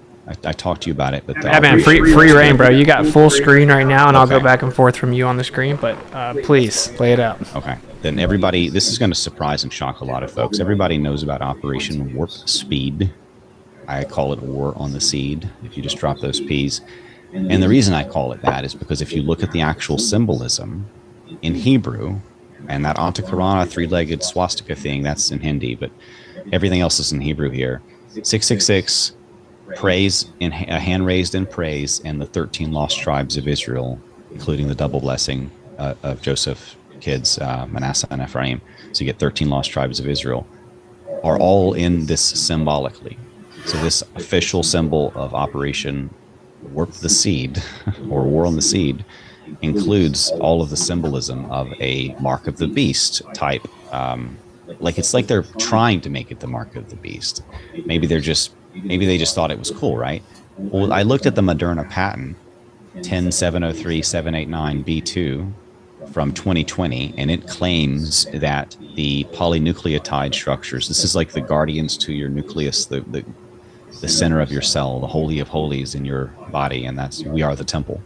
So in your holy of holies, the genetic information of your nucleus, your cells, God's name is sitting, ATCG, repeating numerically, ATCG numerically over and over and over. If you actually look that up in Hebrew, 10565 Yahweh, repeating over and over like the name of an artist on his creation. But if you take the jab, it adds an extra 66, an extra CC. So you get 666 in the middle of what was God's name on the temple. So this may or may not be the mark of the beast's hardware. I think they're going to add some things to it later, like the social credit system and the very soon the digital bank money and the geo-restriction passports like we saw demonstrated in Israel, the green zones if you've jabbed 8 times, etc. So we're basically looking at like a Hunger Games sort of future where they're going to be able to lock everything down and restrict everything and control everything because of this jabbed technology that's already got everyone with a MAC address, and not to mention some of the stuff that they can activate. Like we have a type of luciferase technology that they've experimented on with rats that show that when the blue light is turned on, the rat goes from normal to will fight a rock, will kill its own baby, whatever. It just gets vicious. It wants to kill everything around it. So that can be activated, and of course we see those same blue lights going up all over the place near churches and near intersections and stuff. I don't need to go too far into this particular topic because we could cover a lot. And I did a whole stream, by the way, if you want to check that out. I did a whole stream on that and the potential use cases of that weapon called a vaccine, and it's insane. And Good. What you're talking about is optogenetics. Very real thing, turns mice into killer mice. There are many different things, and there's Li-Fi, there's light internet that's faster than Wi-Fi. There's all kinds of things that they have built the infrastructure for. I know a lot of people get really scared about this, right? Because people got deceived into taking it. Some people effectively got coerced into taking it. And I think there's certainly an aspect of consent. And I think we agree on this, right? Like you're consenting to the system. And I don't know if there were saline. I don't know if it was all like actual. I don't know. I have no idea. Yeah. But I do think that it isn't like as simple as someone went and took one of those shots and they're irredeemable, right? But I do think it is in the direction of something very dangerous. And let's just call that out real quick too. This is low-hanging fruit at this point. Trump brags about being the father of the vaccine.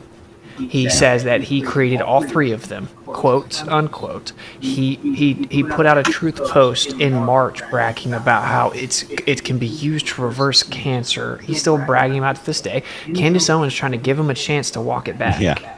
And he got mad at her, threw her under the bus afterwards, and said, "No, the people that are dying are the ones that didn't take the vaccine. The vaccine is a miracle of science." He's doubled down on it, tripled down on it, dozens of times. So if that doesn't automatically exclude this guy as some type of hero, then you need to step back and think, what kind of spell am I under, right? He recently had that RFK clip as well, and I'm going to share some stuff. But before that, I'll describe this. It's on my Twitter, and RFK Jr.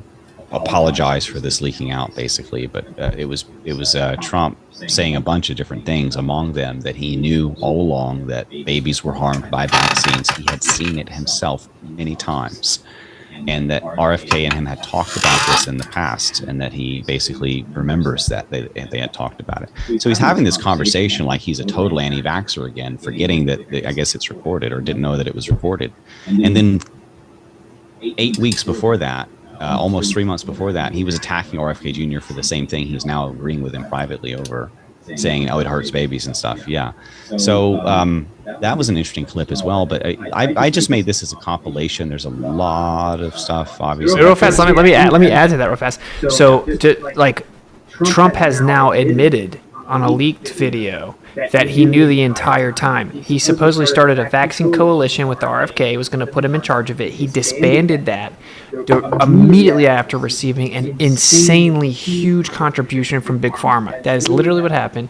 Big Pharma gave him tons of money. He disbanded this vaccine coalition, but he had already pulled in a lot of the anti-vaxxers with the news of it. It wasn't publicized that he disbanded it, and he's now admitted he knew the entire time that not just this vaccine, all vaccines are incredibly dangerous. And so what does that mean? That means that he intentionally allowed the children to keep getting hurt with vaccines. There's no other way around it. I knew you'd catch that immediately, and that's exactly what it means. It was, and he caught himself, but it was essentially a confession of genocide. All right, guys. So this is an aspect that I personally am. I'm still looking into myself.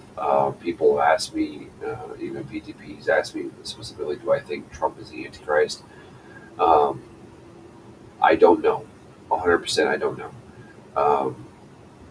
But some people think that he is. Now, there are people who are much more educated about this kind of stuff than I am, which is why I bring in this different perspective, because there's nobody outside of maybe Salty Nuts who is bringing this type of a different perspective to Pilled specifically, and I'm not sure about DLive, and YouTube is off. It should be off by now. If not, then I'll be permanently banned from there. So, but it's definitely something to take into consideration. Like I said, this is a different perspective. The uncomfortable truth. There's been a lot of truths in here. Even if you just take your emotions away from the first administration, and some of these guys, some of the points these guys are saying are absolutely true. You can't deny them. I'm not. If I'm going at this this quote unquote Trump issue, if you will. Come close to the mic. Okay, so I'm coming at this this this Trump issue in the same way that I would do any topic. I'm asking a lot of questions, and I am Donald or Barron from hold on. I'm trying to expose you guys to my way of thinking, my process of thinking, and the aspects that I'm asking, I ask a lot of questions up front, and then I proceed to go down each individual rabbit hole without emotion to try to find the most logical answer possible. And sometimes that puts me in places where, like right now, which is very unpopular. Salty's been going down this rabbit hole almost 2 years longer than I have. So, and a lot of this stuff, like when other people, content creators and stuff like that, they were much more on top of, doing this, doing the news and all that kind of shit. I took a different route in 2016, late 2015. I took more of a spiritual route of investigation, and then I came around to the politics and the nuts and bolts of what was going on here in our society generally. And so now I'm making my way over to this spectrum because I don't. Whenever I see something that is inconsistent, it's almost like a scab. I just keep picking at it until I'm satisfied. Um, it's a part of who I am. It's a part of my ADD. It's a part of my personality where I used to be a very emotional person. I am no longer that. It's almost like I was then that person. I'm now, and I want to be somebody different, just like Salty says. Um, but this, what I'm showing you guys here, is what these two individuals have found. And if I hope you're taking notes. If you're taking notes, great, because that way you can jot it down, and you can go do your own research, and you can make up your own decision, which is exactly what is intended to what we should be doing. We should be making our own informed, not guesses, but hypotheses, and um, uh, there's aspects of this that that each individual will go through on their own time. So yeah, well, my microphone is up, so let's do that. Salty, you need to get your ears checked, bro. But anyways, um, I'm going to continue to show shows like this for the foreseeable future. Look for them, and ultimately, I just want you guys to have an open mind, and that's the main thing. Because if you don't have an open mind, you may miss something. Mega Mindset is more cultish than once it began. Yes, you're right, and these guys will touch on that. And because this information is very emotionally sensitive to a lot of people, I'm taking a different approach to presenting this information. I'm trying to change your mind on any of this. What I'm trying to do is I'm trying to show you guys, the masses, that Trump may not be who you think he is. He may be somebody else. Um, there's a lot of coding in the language. There's a lot of influence outside of influence. You need to look at his past, his present, and his future. There's a lot of things here, and I feel, and I've told Salty this on a couple times, personal phone calls, is that I feel like we're lifting our heads up. We're in the slaughter pen, looking around, and we're just seeing people and cows essentially going funnel toward the chute here, toward the slaughter. And I would think it would be a dereliction of my duty. Video is much louder than Mike. I don't know why that is. Let's see here. Let me do this. Oh, how about that? Um, there we go. That should be. I turned my screen microphone up, but ultimately, the decision is going to be yours. What you decide on, what you believe. However, I think it's imperative that we at least throw up the signs of caution here, and show show people different perspectives. If you don't believe it, that's fine. But it's a great thing that you're here and you're at least willing to open your mind for a few hours and listen to other people's perspective, which is fantastic. That's a huge start. It really is. And at the end of the day, after all has been said and done, if you still are going to do what you're going to do, hey, you know what? At least you gave the respect of it to another individual to present a different idea, and you listen to it. And if you didn't take it, you take it. If you did, you did. That's ultimately what we've been trying to push for quite a while. If people don't agree on saying anything that is not how others see it, and it's in the smallest ways, the feels seem to always be reason. Yes, yes, Latanya Keel. That is, you're absolutely right, and that is sad because if people, um, bring themselves down to the center of this is how I feel, and if it doesn't correspond with how I feel, then I don't like it. How are we supposed to go forward and take back our nation and make our nation great again and make it to where everybody is flourishing if we can't take some hurtful words, or if we can't take a little bit of criticism? um, that's life in general, I think.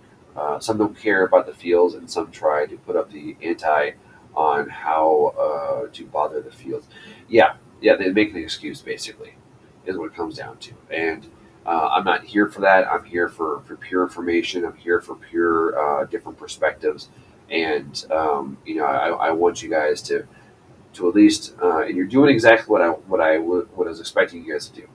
You're open minded about it. You're listening to the presentation.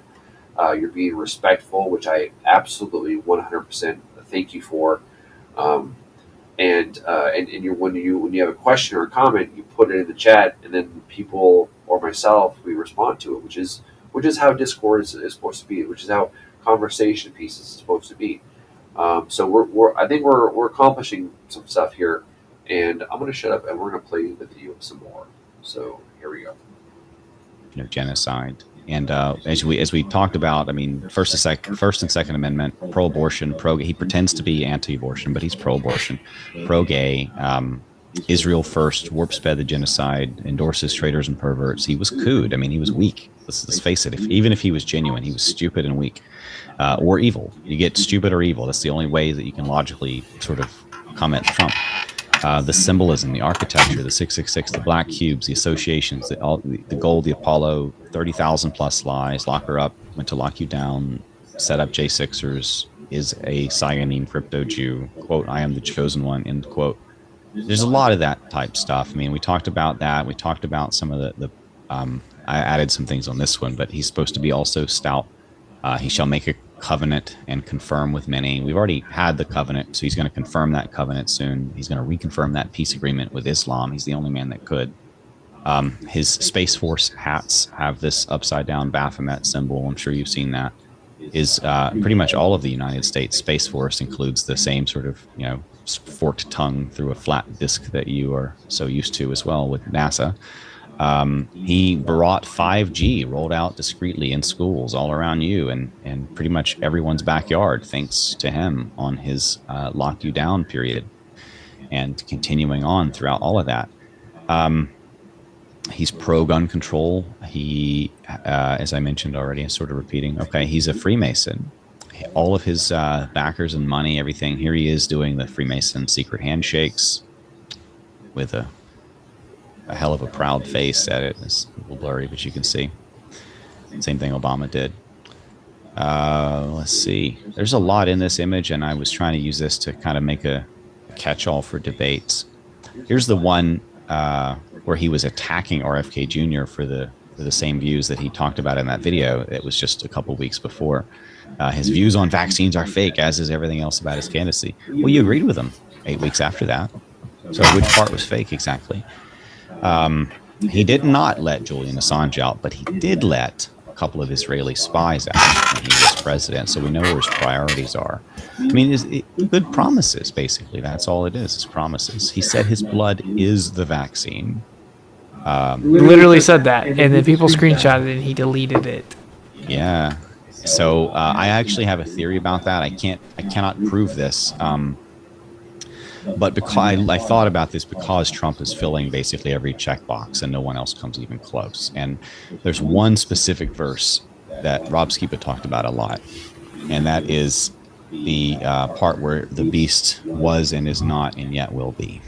That means he comes back from hell. And of course, Nimrod has to be this beast because other than Trump, he's the only guy that fits all of these specific verses. When we talk about Jesus, the Son of God, there's another figure in all of history, and every pagan mythology has one of them under different names. It's Nimrod, the Son God. All right, let's turn these microphones up here. Latanya Keel, I wanted to respond to that one. No, you are an idiot before falling for it is one thing. Being told over and over in many different ways, you're an idiot, is just not how to get people to sit and listen. Just saying. You're absolutely right. Unfortunately, there's a lot of that goes on, especially here on Pilled. And I, for one, will be calling that out, and I have been calling that out. It doesn't push collective knowledge forward at all. It doesn't push help our America First movement. Making our country great again. It doesn't push that forward. It just beats people down, puts on a dark light, and shuns any kind of individual thought or creativity or different perspectives, like I'm trying to show here. Salty does his thing. He shows his shows, and we're going to be corresponding back and forth with his shows, doing what he does, and then me presenting probably more in the evening, him maybe during the day, so we don't overlap. Because I think our message together is important. We have different approaches to this, and I think both are equally valid. And I think through what we're doing, I feel is that we can reach more people this way. And we're not trying to push a narrative. We're not trying to push, dissent. All we're trying to do is push truth, and to where the point where people have ignored it, and just like you said, Talanda, is Latanya is they've like you said, I've said this before. They've gone to a idolization aspect of Trump, and if you get almost the level of Jesus, and if you make fun of Jesus, well, you're making fun of Trump. If you're making fun of Trump, you're making fun of Jesus. And this polarity and this duality of Jesus and Trump, and the Moshiach aspect of it. A lot of people don't want to think that they're worshiping a man. And I said this before, and I'll say it again, and I've said it several times before. And a lot of people have disagreed. They've been very visceral in the reaction of my comments.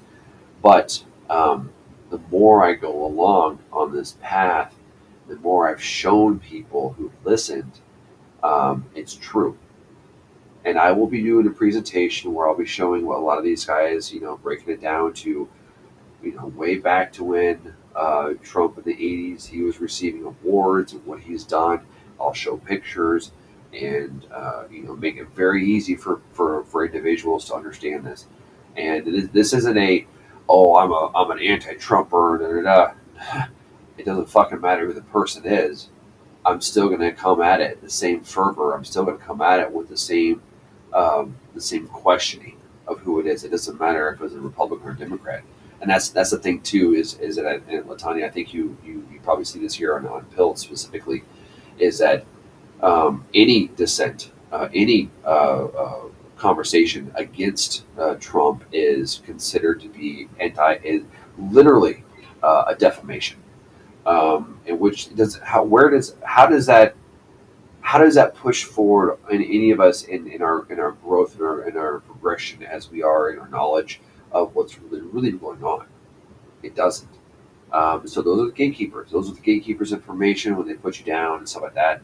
And so I'm going to be consistently pushing, pointing those individuals out and showing them, exposing them for who they are slowly, because they're not smart.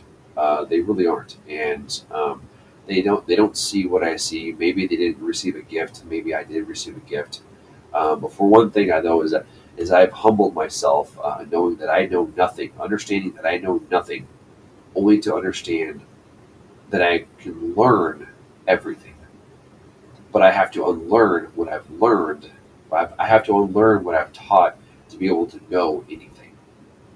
And those are good words to live by.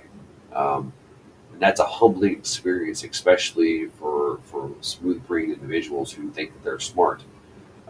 They seem to not have the ability to humble themselves in spite of massive amounts of information and facts. And that's on them. That's not on you. That's not on me. But I'm going to continue to do what I do, and I hope more people are willing to open their mind to look at the information, to cross-reference it. Send me DMs if you have something that you don't agree with. I am totally okay with people not agreeing with me, as long as they give me sauce to dig into why they don't agree with it. And I will continue to present to you guys information on why I don't agree with certain things. And Salty will as well. And but most importantly, I find it's very, very important that we just leave our emotions, all of our emotions, at the door, and then come into this space with an open mind, and that knowing at the end of the conversation that we're all going to be friends, despite even if we disagree with each other. Okay, because Sammy and I disagree on certain things, but he agrees with me on certain stuff, and I agree with him on certain things. There's an ebb and way. There's not a it's not a brick and mortar strictly. If you're this, I'm not that way. I grew up in a family that way. I grew up in a very strict family like that, and I'm not that way at all. And then when I grew up and I realized everything was around me, then I come to Pilled, and then I see this, like, in this pattern of, if you don't believe, or if you're not on the maggot train, then fuck you. There's that whole mentality right there, and that is the most devastating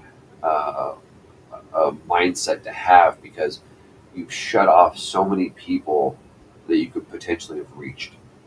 I'm not speaking of you, Latanya, specifically, but I'm saying in general, the people that we could have reached in general, or to get them to see the grift that was going on, and to see that there's this pattern of, Salty's been pushing it today, the high Gaelic dialect, the problem, reaction, solution. I'm tired of seeing that, because it's the same pattern over and over and over again, and a vast majority of people just don't seem to get it. So that's why I'm here. And thank you very much for everyone for being here. I do appreciate your time. So I started back with some problem with pens. I never liked the blood of Cain. See, there's another thing too. So, but anyways, thank you for being here, everyone. I do appreciate it. And let's go ahead and get back to the presentation here. Let me shut up. God, who's the dying and resurrecting Son God. So it's an antithesis. It's like Satan's chosen son God versus the Son of God. The arrogant gold man who comes in his own name and wants the world government versus the humble shepherd king who dies for us. But this arrogant, God king man is, according to every pagan mythology on earth, supposed to be reborn. That is the Christian Antichrist, but it's the fulfillment of all of these other resurrection, sun god, Trinity sort of mythologies. And when that happens, and I would think that it is Trump, I think that he is Nimrod reborn.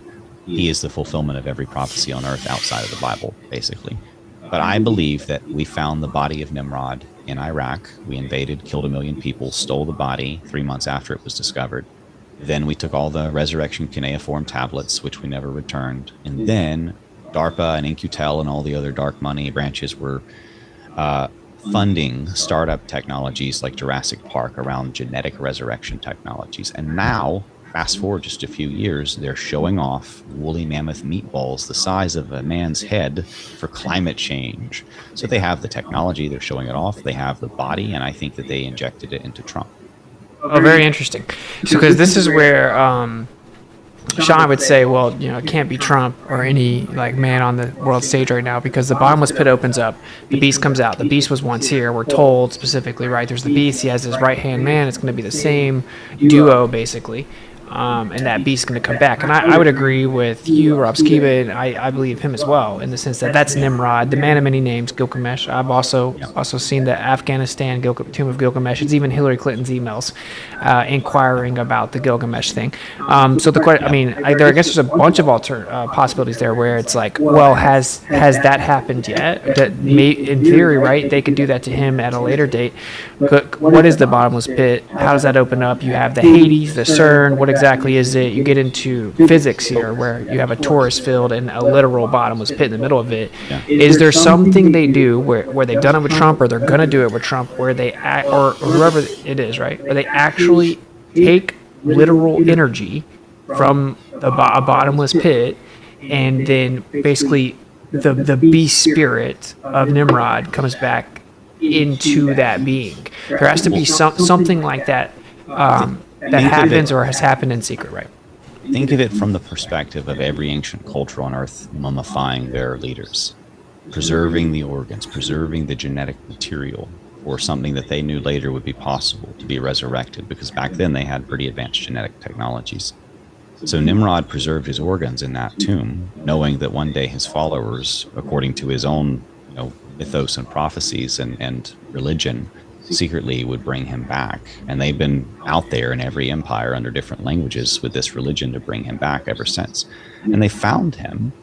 And Jesus even says, if they say he's in the desert, don't go there. If they say he's in the secret place, don't go there. And how else would you bring back a spirit other than its genetics, right? So I think that they took the genetics, which were preserved, and I think that they brought them back. And I think that they injected them into Trump, and then he started to fulfill all these specific prophecies. That's pretty crazy. That's pretty crazy. It had to have happened after he was born as a man, but there's no problem with that, because Nimrod was born a man and became a Gibberim later. Exactly, and that's why even the extra biblical accounts of him was that he was once a man, and then he ends up being like 2/3 God, 1/3 man.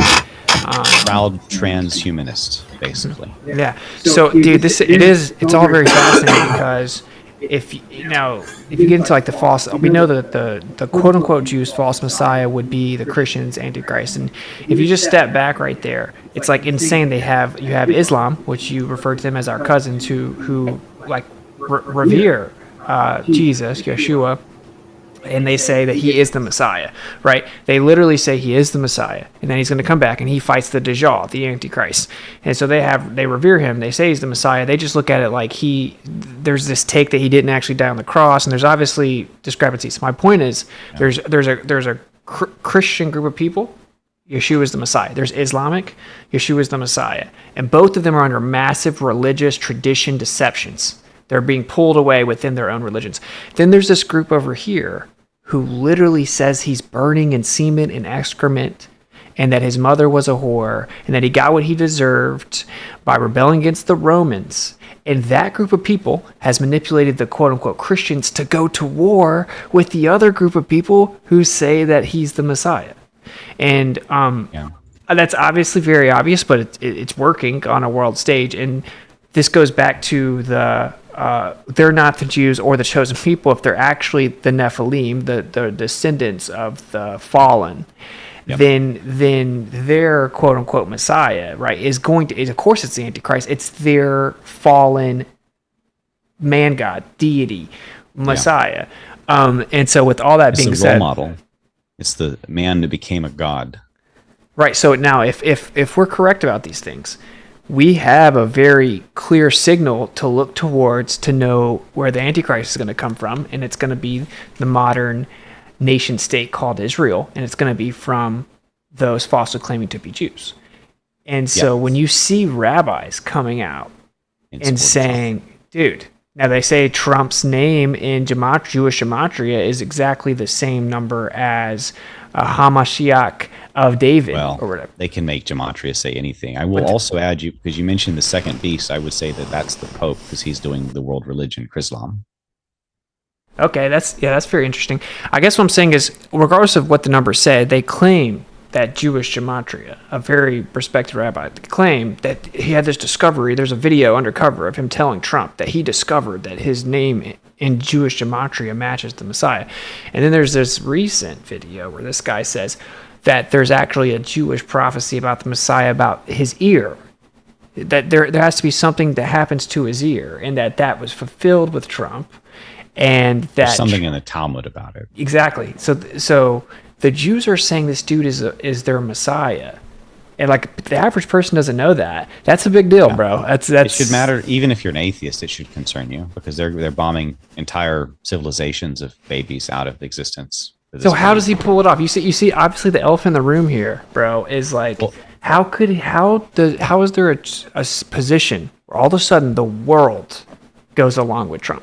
The world goes along with this group that he's going to back, right? Like, there's a theory that he doesn't win presidency, but then he goes to Israel. And then there's the theory that he does it here. Either way, I'm curious what your take on that is, because you see there's this bridge, obviously, where the world has to go follow this guy, right? Yeah, right off a cliff. I think that is coming pretty quickly. And I think, if you survived his first term deceptions, you won't necessarily survive the second one. But he will have more power than any world leader has maybe ever going into this, because he's a martyr. He's a false martyr, but he's a martyr in the eyes of his MAGA patriots. And it's dark MAGA now. I think a lot of those folks are probably out for blood. They're calling me liberal, and like I'm the furthest thing from it. I helped put him on the throne. But he has done so many bad things, I can't support him anymore, like the vax.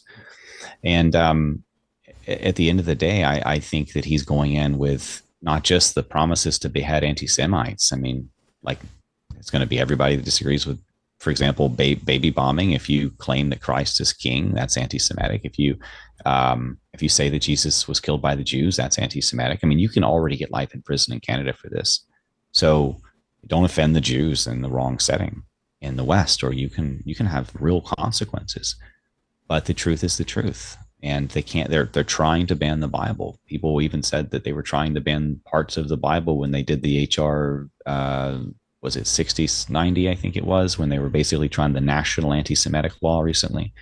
Yeah, and the very foundation of that was passed by Trump. Right after he got into office, he passed the whitehouse.gov literal definition of anti-Semitism that all of these free speech laws are using. Their literal laws refer to that. It says, go read basically what Trump said. And it says, it's just basically like, say the truth about the Jews. That's all. It's like say that they have a preference over other races, say that they're racist, say that they're anything like what the Holocaust was, say that, you notice even you're in trouble. Dude, it's crazy. And like, you're not allowed to have those beliefs, it says. And so obviously I think most people probably know, but Noahide laws are punishable via decapitation, which is yet again another perfect parallel, right, with Scripture. Like the Christians are beheaded. What a coincidence that this group of people that seem to maybe be Edom and Amalek, falsely pretending to be the chosen people, want to bring about their Messiah. And if they're actually of the fallen, they're going to come bring the Antichrist that decapitates people, and they openly say it. They say like, okay, Noahide laws will take over the nations, we'll control you, and if you go against these 7 rules, we'll cut your head off. And yeah, you mentioned, you want to touch on that, how Trump is really pushing this whole like death penalty and guillotine thing? Well, as long as they still believe that the Jews are God's chosen people, they'll justify anything.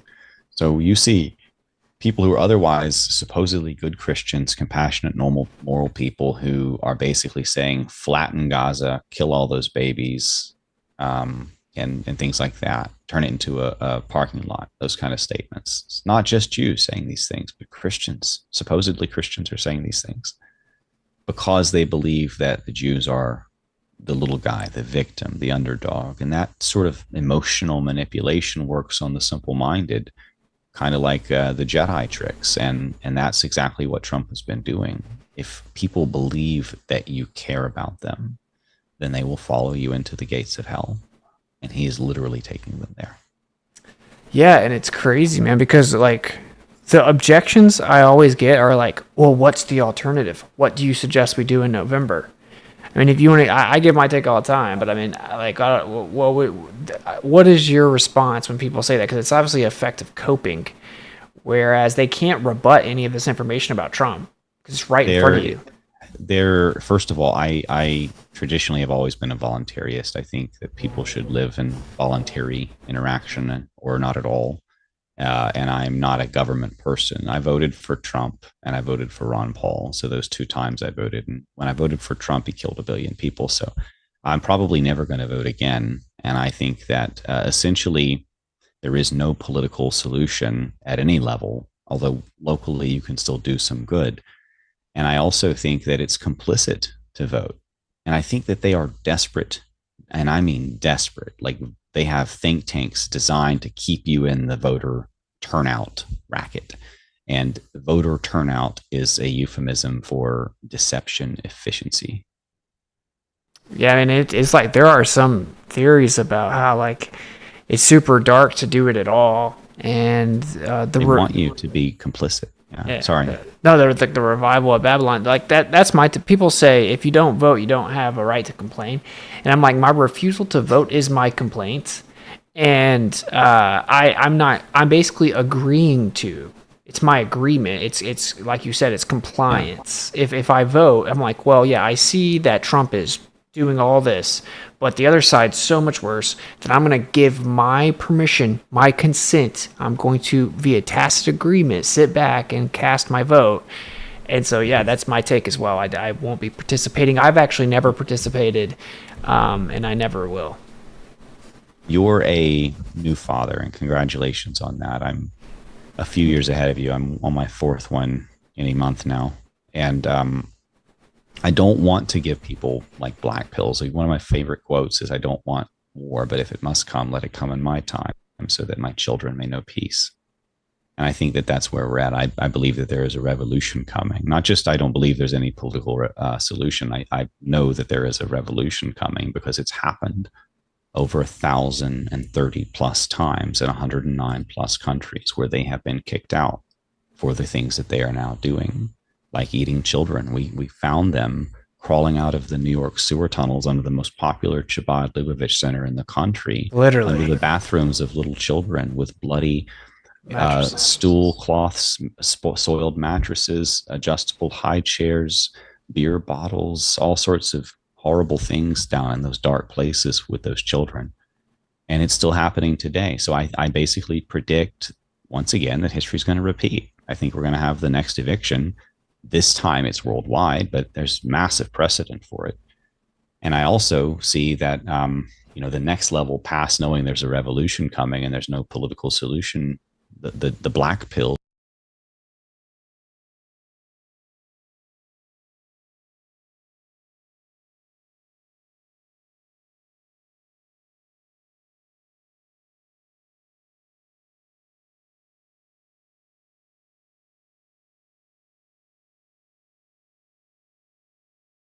There you go. So okay, so you can see me, and now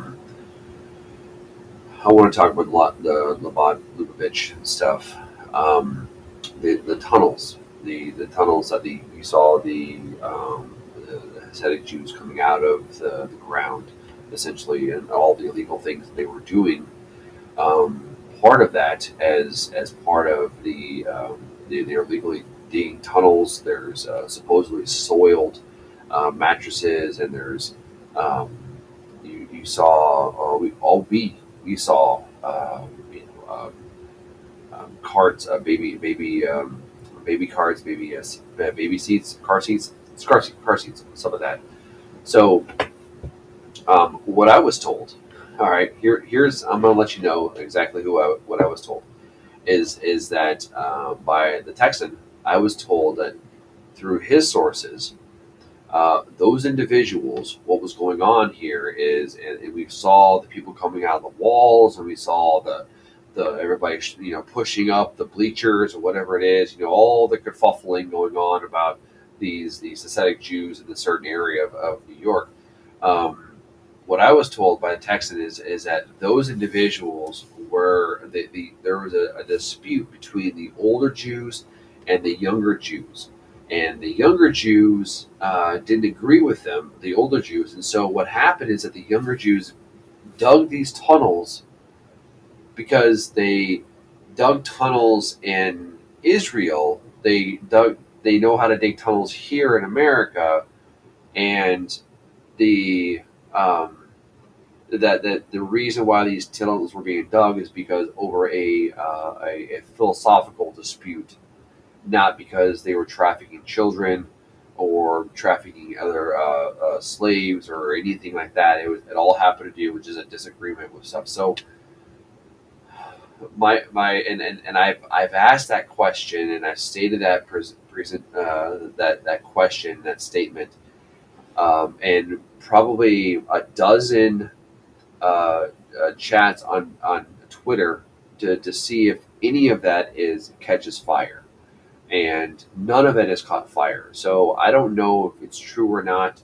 All I can know is what I'm looking at, but for the mere fact that people are digging tunnels to disagree with each other doesn't make a lot of sense to me, because these people, they don't think like the rest of us. They are slightly retarded, and literally they are. They're mongrels as far as the genetically species. Look at me. Look at my beard. Look at my eyes. Look at my hair. Okay, where do I come from? North Anglo-Saxon. Okay, that's where I come from. Viking people. Okay, that's my heritage. Those Jews, the Jews that are around, they are mongrel people who have mixed DNA. They're not. They have a lot of inbreeding as well, and in there, it's because you can see a lot of the ears, and as they sulk and they walk like this, okay, you notice how they walk, and notice how they operate themselves. But if anybody else can verify the fact that the reason why these ascetic Jews were coming out of the sidewalk and behind the walls and some of that was for a disagreement with the older Jews, I'm open to discussion. I'm open to show me the facts and the information for that. But until then, I'm going to call it bullshit. And I'm going to go with what I currently know of these individuals and their culture. So I wish it was. I wish I was. I haven't asked him to send me some information. I haven't even asked the Texan to send me some information, but yet he has yet to do so. So, which is fine. I'm sure he's busy, but when I ask for information, I want it because I'm going to look at the shit. Okay. I'm going to look at it. I'm going to analyze it. If it's a 20-minute video, I'm going to take 3 or 4 hours to break down, maybe up to 10 hours to break down that video to make sure that I understand it fully. Okay, and there's not a lot of people on Pilled here who are willing to do that, or who have the ability to do that. And I'm not saying that I'm better than anybody else, but I'm just saying that the type of research that I do is when I do my research, I do my research. I don't. And those that have been with me long enough, who've heard my presentations, who've heard the information that I put out, it is well balanced, and it is not biased at all. It is the information that I've presented, because there is nobody there, and I did all my presentations on PTP Podcast. Okay, so there is nobody on this platform, and anybody, and I mean anybody, who is willing to scrutinize and detail and what if, and I gotcha better than Pete, okay, on PTV Podcast. I've gone through his crucible, and I've come out, and if I'm saying some shit, there's validity to it, okay. So if you trust Pete, then you should trust me when I say this kind of stuff. So, but anyways, back to the presentation here. Again, I want to thank you all for being here. You can be anywhere else tonight. But you're here tonight listening to this conversation between Dustin Nemo and Withy Gets It, and listen to me interject every once in a while, and I do appreciate that. So here we go, back to this, and I'm going to shut up. Pill, so to speak, is what I call the God pill. God wins in the end. Prophecy tells us exactly what's going to happen, what has happened the whole time. And Obadiah 18 is the end of every Jew on earth. Not a single one survives. And that revolution is 2 to 3 years away. The end of whatever Trump starts is not going to go well for them. And so I want to say this, like, obviously, I definitely am not like a black pill. I say make babies, grow your food, fix your Live in local fear. fix your local community and get a relationship with the creator. That's number one thing. Whatever it is that's happening, he's in control. But this is kind of like some of the copes I get from the Trump thing. I'm like, well, he said he'd lock her up, didn't. He said this. And they're like, oh, well, he didn't realize how corrupt the system was. And so, like you said, it's either that he's evil or stupid. He isn't stupid, but that's coping.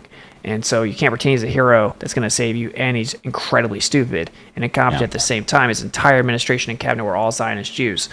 But anyway, they're like, oh, this time's going to be different. He learned the mistakes. Now he knows, right? He just appointed J.D. Vance, his VP, which is notoriously a warmongering Zionist, the most like blatantly Zionist person ever. Gay communist too. Yeah, His literally. earlier stuff. And he was a never Trumper 4 years ago, and like, so I guess what I'm saying is, to me, there has to be this transitional period where somehow Trump wins everyone over. So my prediction back in the day was that when Trump gets back in, whenever that is, and obviously we know he was, they tried to impeach him, so that actually nullifies your first term. Technically, he could serve 2 other terms.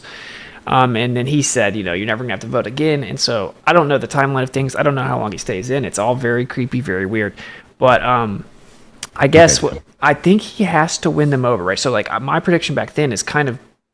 He has already won everyone over. Sorry.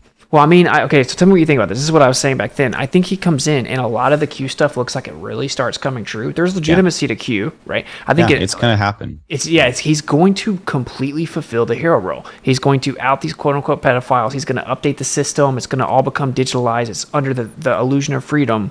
He's going to supposedly revive our country with the full revision. And people will think he's the hero. And then all of a sudden, he would literally, like, win everyone over. He would win the left over. Like, the left's not going to say, how dare you get the pedophiles, right? Like, so, yeah, go ahead. That's just kind of I'm just curious what you think about that. But, like, do you think that's how it goes down? That he actually, because then the Q people are going to take their victory lap, not knowing that they're being deceived. The right claw is going to save us from the left claw, basically. And I was the guy who wrote the best-selling book on the Q movement. It's called QAnon, An Invitation to the Great Awakening. It's still banned on Amazon and all sorts of things, and I can't even buy copies of it now because there was a lot of good stuff in that book. A lot of truth was revealed about Alex Jones being, probable Mossad and stuff, and it triggered a lot of things. But when that happens, basically all of those Hopium patriots or in control type people who were excusing all of this evil in Gaza and trying to justify all this stuff by, Israel first attitudes and they're God's chosen people or else, they're all going to say, I was right. Look at us. We were right. And Trump's going to roll into town with more power than ever. But he's already won over all of the left. I mean, effectively, the left is gone. There's not much left. And the only left that is left are people who are mad about the Gaza issue. But look at the Biden. I mean, even back when Biden was so supposedly running mostly from his basement, you get bigger crowds anywhere in the world that we decide to just do a spur of the moment, coffee shop meetup than Biden, the so-called presidential nominee of the left, could draw anywhere. Basically, there was that one that they faked with a big crowd, kind of at a car lot, but it was mostly just cars. So, Biden can't get anybody to show up to support him. The only people that are on the left are in the pedophile groups, that are in the far left radical groups. They're Jews in the leadership positions, but the lay people on the left have all shifted to Trump, seeing him persecuted, seeing him as a felon, seeing him as pro-black and minority, pro-gay, etc. He's won everybody over that he's going to win. Now he's starting to bleed faith, I think, and that's why they needed to do this shooting and sort of to quicken him and to give him more of a boost in faith and ratings, because I think people were starting to doubt him around Gaza and around everything with the vaccine and such. And he's going to roll in as a martyr. He's going to roll in as a patriots in control, super general, who beat the deep state single-handedly. All the General Flynn circuits out there who were pushing all this stuff and doing satanic prayers in churches are going to be like, yeah, look, we were right. And I'm going to be right there the whole time saying, look, I was the king of this. And I'm still saying you're all liars. But yeah, that's why I think we have to get out in front of it, right? Like, because it's there's the group that just gaslights the Q people, and they're retarded. Because if you actually, you did probably way more than I did, but I was there early on, bro, and we all-nighters, bro. Okay, and there's so much truth to Q. It gives you the actual outline to go find all kinds of corruption, and it's real. The corruption's real. You connect real dots, right? But that's how Operation Trust worked in Bolshevik Revolution as well. And I guess what I'm saying is, if we don't get the word out there for people to know that this is more sinister than they think, when that starts to look like it's really coming true, everyone's just gonna, and then you have the pride of being like, see, you ridiculed me for years, but I was right. And I guess that's the thing that I'm worried about. That's why I know we have to be super vocal about it. Even though we were way ahead of that part. Yeah. Because we're on the record now, and we can point back to this later as saying, look, we told you guys this was coming. Don't gloat your victory and pull that giant horse in the gates and go get drunk and celebrate just yet. Exactly. What do you think about also, there's, the Antichrist is described as the little horn, and then Trump literally means that. You have Trump on magazine covers holding a dove, talking about being going to work towards establishing world peace. In the 80s, he's referred to as the guy that can bring world peace. Yeah. So I guess you're pretty sold that he is the son of perdition. And I don't see anyone else throughout all of history. There's other people like Antiochus Epiphanes and such. People have claimed, like Hitler and others, they didn't come even close either, or they came out of the wrong time period or kingdom, etc. Some people have had what might have been a partial local fulfillment of a prophecy, but no one has come close like Trump to all cylinders, and he is running through them fast and not even slowing down. It's definitely on the table for me. Yeah. It's definitely on the table for me. I'm curious. What would you say to someone that says, well, Q said Israel is last, and the reason that he's so close to Israel and the Zionists is because you have to infiltrate your enemy. Those people would, if they saw Trump stab a baby on live TV, they would say he's doing that to infiltrate the baby killers. Straight up. I think he could literally get up there and say, I'm Satan. And they would say, well, you not get it? He's just infiltrating them. Yo, Satan is opposition. In Hebrew, he's actually saying that he's opposition to the deep state. Well, you have people out there like the Phil Godlewskis, who was an actual on the court records pedophile, adult on young child, who was sexting her all kinds of weird stuff. It's all out there. And he's buying Rolexes and multiple homes and Ferrari type vehicles. I don't even know what the hell that thing was. That looks really cool, like something out of a James Bond movie. And he's doing all of this on his supposed Truth or Media budget. And this guy is showing his Rolex, and his people are saying it's a calm. Deep state is going down because the time is at a certain. And these people are reading into this, and they're just profiteering off of you and making all this money, and that's why they're able to live this lifestyle. That's why they're allowed to these massive filled out avenues and halls where they're allowed to do these speaking engagements. I used to be, invited to the Mar-a-Lago speeches and hotel parties and such back when I was still pro-Q. And then they completely cut me out of all that. I don't get invited to any of these. They actually, if I go to speak at an event in DC, the bomb flag stuff goes off and I get pulled by TSA and such every time. So they don't want me around now. But that's why I think we should work together a lot. Because what's happened is basically I still am a little bit. It's crazy because I feel like I'm super censored all the time and all my stuff shadow banned, but you are super censored already for a while back, right?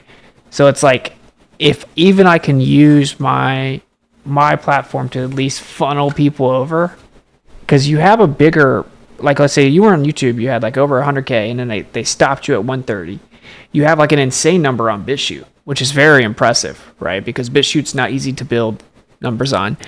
But there is just like, it's hard. It's like they have you stuck outside of.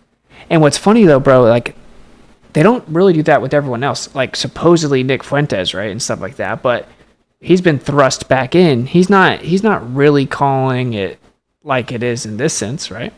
When it comes to naming the Jew and connecting the dots to conspiracies, Alex Jones, Nick Fuentes, all of those people only exist so that you will not meet me.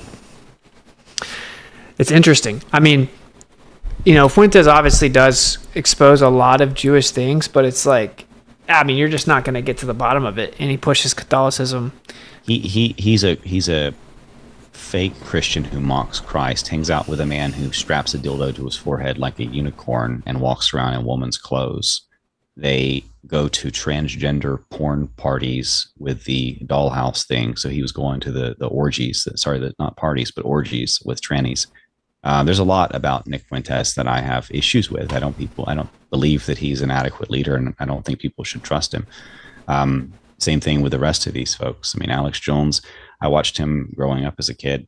Almost everything he's ever done, I know him better than he knows himself, and I can show you where he's watching my show and quoting me and mocking me and talking about me and such, but is afraid to say my name. So yeah, we're having an impact. You know, they're afraid of us, and they're responding to us when we put out information. I've seen a number of times when folks like Alex Jones would respond to narratives that we would create, or I would create specific examples. One time he even did a 45-minute attack on me with Owen Schroyer, just mocking me, quoting me, never saying my name. I'm like Voldemort over there. But these people exist basically to give you 99% of the truth, but never connect the dots. And the final connection of the dots is it's the Jews every single time. Yeah. Now, in the last year, the noticing has begun. People starting to realize that. But I'm not a prophet. I'm just, you were pointing out some of this stuff before as well, I'm sure. But a lot of people who were pointing out it's the Jews before hadn't been pointing out that they're the Nephilim. And I never did that because I didn't know. I just didn't know, and I'm like, it's just obvious that the state's Israel is super evil, controls everything, and I would say, I don't holistically, collectively group people and stuff like that. And I guess what I was trying to say is, for whatever it's worth, as small of a channel as I have and stuff, I'm happy to give you a platform anytime. Anytime you want it. Yeah. Because I'm not afraid of, like, people are telling me to stay in my lane. I'm like, I would never have chosen Flat Earth to be so vocal about if I was like cared about talking about divisive things or people getting triggered. I mean, I took one for the team, bro. You know what I'm saying? Your lane includes the agenda, and they created Flat Earth to hide God. It was the Jews. Or hid Flat Earth. What's so crazy? I'm sorry, they hid Flat Earth. They created Globe Earth to hide God. Yeah, I'm like, so. I'm tired. It's late. No, you're good. I guess basically the crux of the issue here is that Trump's lineage is actually not what we've been told. He has a lot of occultic, esoteric connections, and he is. Yeah, like these. Just. So showing what you're talking about there, the black cubes of his buildings. Yeah. Oh, wow. I didn't even notice that. Yeah, there's a lot of that stuff in the buildings. Dude, 666 Fifth Avenue was purchased by Jared Kushner, and 6th floor they built RFD chips. What is your take on the Kushner ordeal and then the whole supposed conversion to Judaism? I don't know if you've heard. I made a video the other day that he supposedly converted to Judaism in 2017. But that would require him to have actually been a Christian, right? But I'm curious. Yeah, he was born. Yeah, he was born a Jew. This stuff's been all over his wall. He's got a bunch of like rewards and stuff from Israel. His family's been getting rewards from Israel for building their synagogues and such. I think Fred Trump or whatever did that. His daughter had the nose before she got rid of the nose with the surgery, kind of a pre and post Laura Loomer thing happening. And I believe that there's, lineage lies going on with his mother's side at the very least. So yeah, they're trying to make him look like Christ. They're setting him up to be this false Messiah, and they're just basically giving him free publicity, making him look like he's getting attacked and telling him to say whatever we want to hear. And those three things are making it's all it takes apparently to convince MAGA. Yeah. Like the everyone talks about that he's attacked. It's like, bro, they own the media. And the way that they attacked him, and this is the reason I fell for Trump at first, was the attacks were so stupid. They're like so easily disproven that you're like, well, he's not being fairly represented. You start defending with these stupid, like low IQ people arguing about like he said all Mexicans are rapists or whatever. You start defending it. That's perfect. That's just like a perfect grabbler trick, right? It's like stupid lies to where you're like, wow, even the system's so scared of him, and the media is all controlled by these people that they're attacking him. So yeah, it's the simple explanation for that. I guess the big takeaway here is you can boil all the problems down to like a pretty primary enemy that consider us literal enemies. They want to like take us out, and they're saying he is their Messiah, and he is openly telling you he should listen to them. Yeah, and listen to Trump, right? Like he says Israel used to run Congress, like you literally used to control it, but then these other people got in, and he's like saying he's going to make sure Israel runs Congress again, filled his entire administration cabinet with Zionist Jews. Like literally, I mean, what does he have to do? Like move the embassy to Jerusalem, get printed on their coins? Like what? Why? I guess I'm so confused why people don't see it. I don't understand it. You've had, I'm sure, where you've tried to explain flat Earth to someone, and in a simple way, in a way that a normally intelligent person should get, but can't. It's like there's a block going on, whether it's ego or fear or whatever. I believe that is God. I believe that is the great deception. I think scientism is the great apostasy, the great falling away. The tactic that makes people lose faith in God is them faking the globe to make people lose faith in God, and evolution and such as well. There's that as well. But I basically believe that we're in that late stage. I think we got about 10 years left, 2034 end date. We're in the book of Revelation and all of the other end times prophecies playing out, red alert, all around us. I'm waiting for the two witnesses and Obadiah 18 and chaos to break out. But there is, sorry, I kind of forgot my train of thought there. Where was I going with that? Well, that's you just went to an intense place. Yeah. Right, so, what was the question there again? Basically, it's like we're talking about how there's a correlation basically with flat Earth that they just can't see. Oh yeah.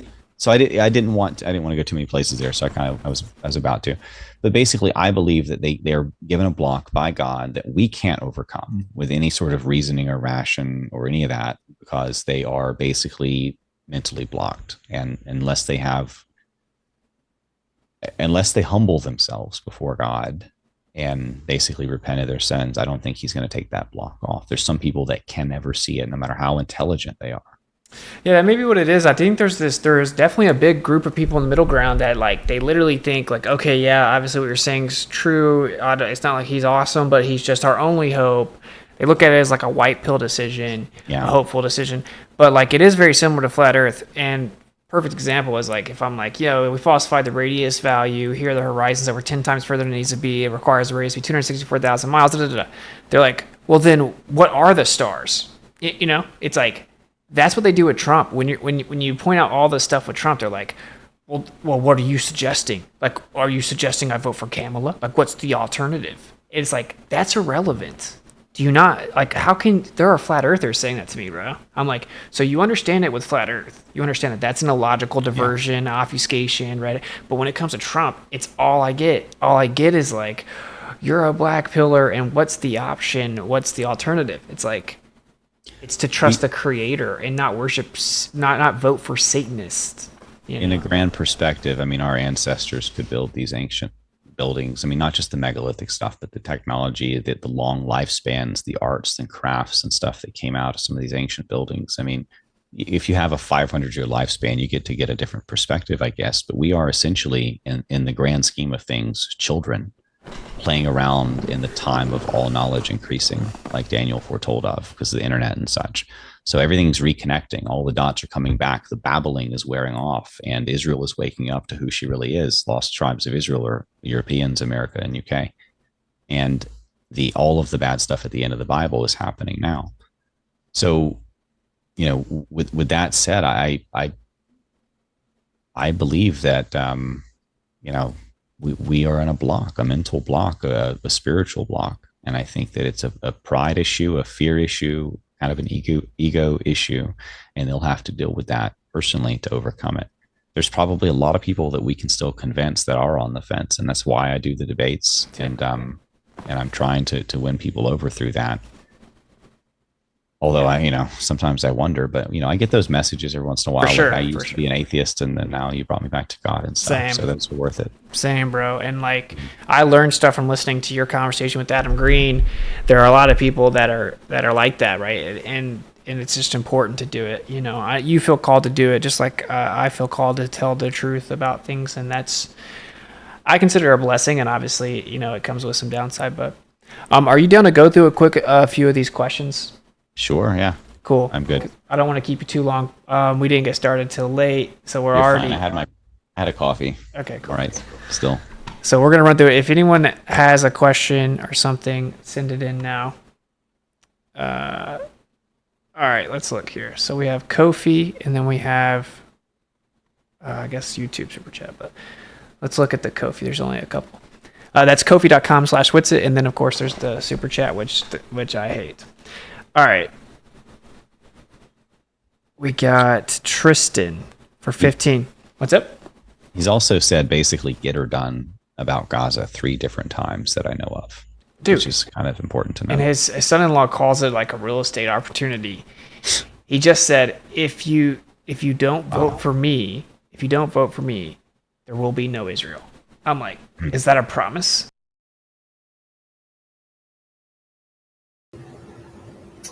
Hold on, Sammy. I need to respond to your comment there.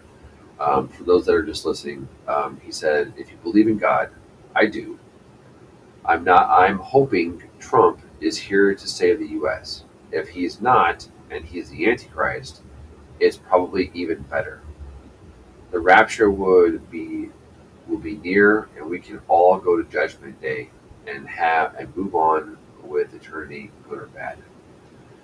Well, it depends on how you think Jesus is going to come back. Jesus is not going to come back with dovetails and puppy dogs and gumdrops. The way that the Bible describes it is Jesus is going to come back with a flaming sword of fire and with a vengeance. He's going to decimate everything. Okay? There's going to be mass destruction on earth when he comes back, according to the Bible. So, I don't want, and that's what all the Noahites are corresponding with. And a lot of these Zionist Christians are people who are the Christians who are pro-Israel, and they're like, yeah, bring on the freaking the end times. The end times are scary. The end times are massive. 2/3 of people die. 2/3 of the animals die. 2/3 of the water turns to blood. 2/3 of fresh water turns sour. So it's not a good thing when Jesus comes back. It's a vengeful thing. Our God is jealous and vengeful. God is not. He has a lot of human characteristics. If you really break it down to the bare bones of what he's done to the Israelites in the Bible or in the Torah, which is the same thing. So there's this massive disconnect with, oh, Jesus is going to save us and we're all going to go to heaven and all that kind of stuff. It is what it is, in my opinion. Okay, this is my opinion. And you know what? And I need to actually show you guys my face when I do this. Okay, that's all right. So we're gonna do this. All right. In my opinion, what this is it's more of a cleansing. Christ is not going to come back and do a justification of people. He's going to judge everybody harshly. And that's the Revelation Christian way of what the Bible says. And let's see, we were made in His image. That is, as far as I know, that is true. Whatever created us created us in His image. Absolutely, I think you're right, because I do believe in a Creator, 100%. With the magnificence of the human eye, with the way that species are, and Adam Green and Dustin Nemo, they have a conversation, they have a debate, and I'll be showing that when I find that. I'll be showing that. I think, and I'm pretty sure Salty will be showing that as well. So we're going to be corresponding with that. But when it comes to what we think God is, all right, we think. And I use heavy quotations because what we think God is what we've been told. A vast majority of it is what we've been told who God is. But if you read the scripture the way it's just letter for letter, there's going to be massive destruction and chaos before Christ even comes, which is what the Jews are predicting right now with the Gog and Magog battles and the wars and stuff like that. So what there's a lot that goes into this. Okay, there's a lot of philosophical stuff that goes into this, and this is not my intention tonight to have that conversation about that. It is it's just kind of like an introductory to what's going to come from me, from what in this show, The Uncomfortable Truth, a different perspective. Okay, so I'm going to bring different perspectives to you guys at a time, and it is not going to make people comfortable, and that's the intent. And I don't make these comments softly or half-heartedly. I do it in a manner where I'm concerned about people, and I at least, because we're called to bring the truth to individuals. Okay, we're called to bring the truth to whatever the truth might be. Some people might be that's going to China and being a minister or preaching to people to come to Christ. All right. Well, there's a level to that as well. There's a level of, is Christ who we've been told He is? And that's the whole thing. And all I'm doing here is I'm trying to bring a different perspective on the events of today and the events of the past and the events of the future, because they're all linked. And then sometimes when we're tasked to bring information to people, we've got to go back to the basics, to some very easy points for individuals to grasp, to chew on, to digest, to think about, and then to verbally speak about.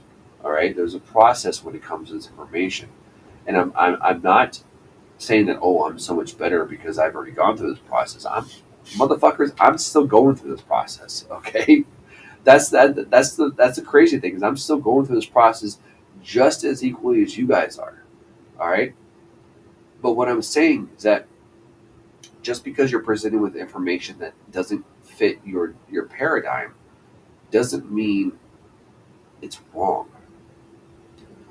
And that's what I appreciate about the people who are here, the people who are listening, the people who are putting in chat, is that you're able to listen. Like in Peach Amal, you've got your own set of views, and I appreciate that.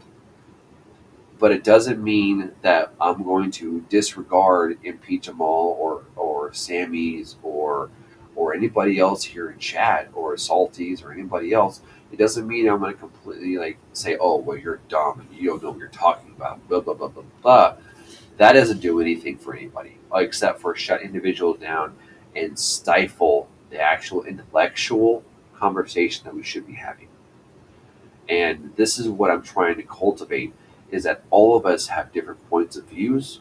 We have different information. We have different experiences, and we should be bringing all of this to the table, and it should be all explored in some way, shape, or form or another.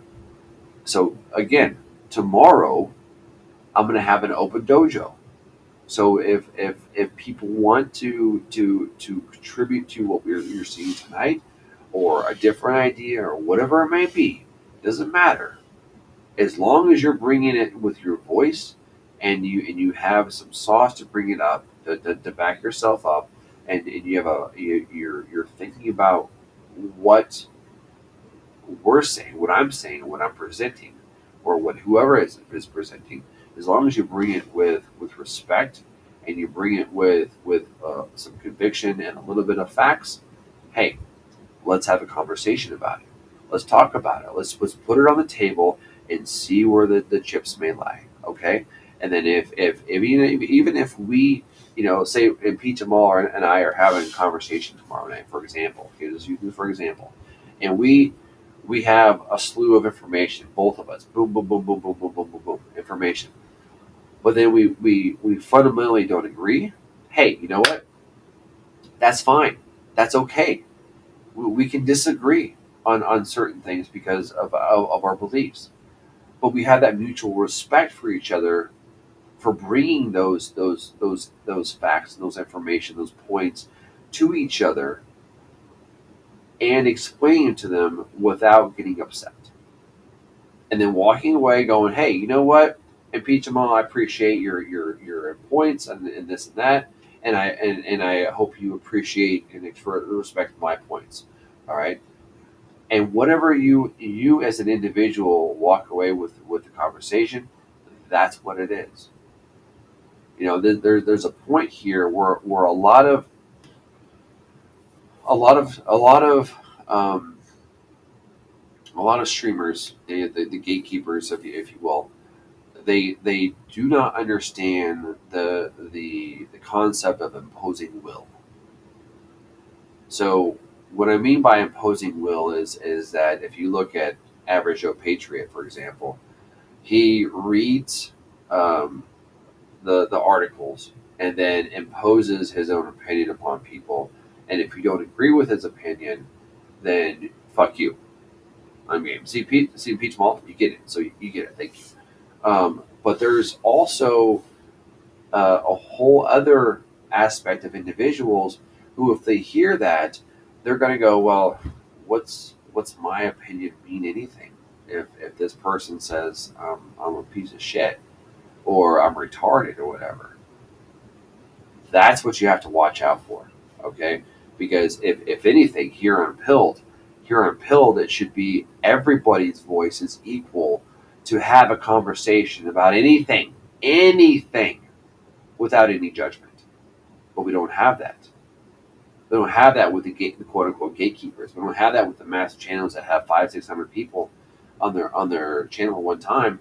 But then when you look at Pilled afterwards, like around 8 o'clock, 9 o'clock in the evening, it is decimal. It is decimated. There are maybe 300, 400 at max people interacting with the channel at one time.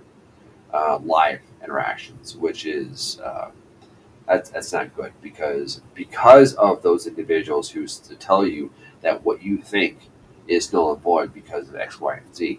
I say, bring what you want to the table and let's talk about it. Let's put it all on the table, all big table, big long wide table, left and right, forward and back, all that kind of stuff, and let's talk about it. I've always been that way. I've always pushed my message that way, and when people say that, oh, because you have open ideas or whatever, and just you should look at the individuals who shut down independent thought. All right, I encourage independent thought 100% all the time.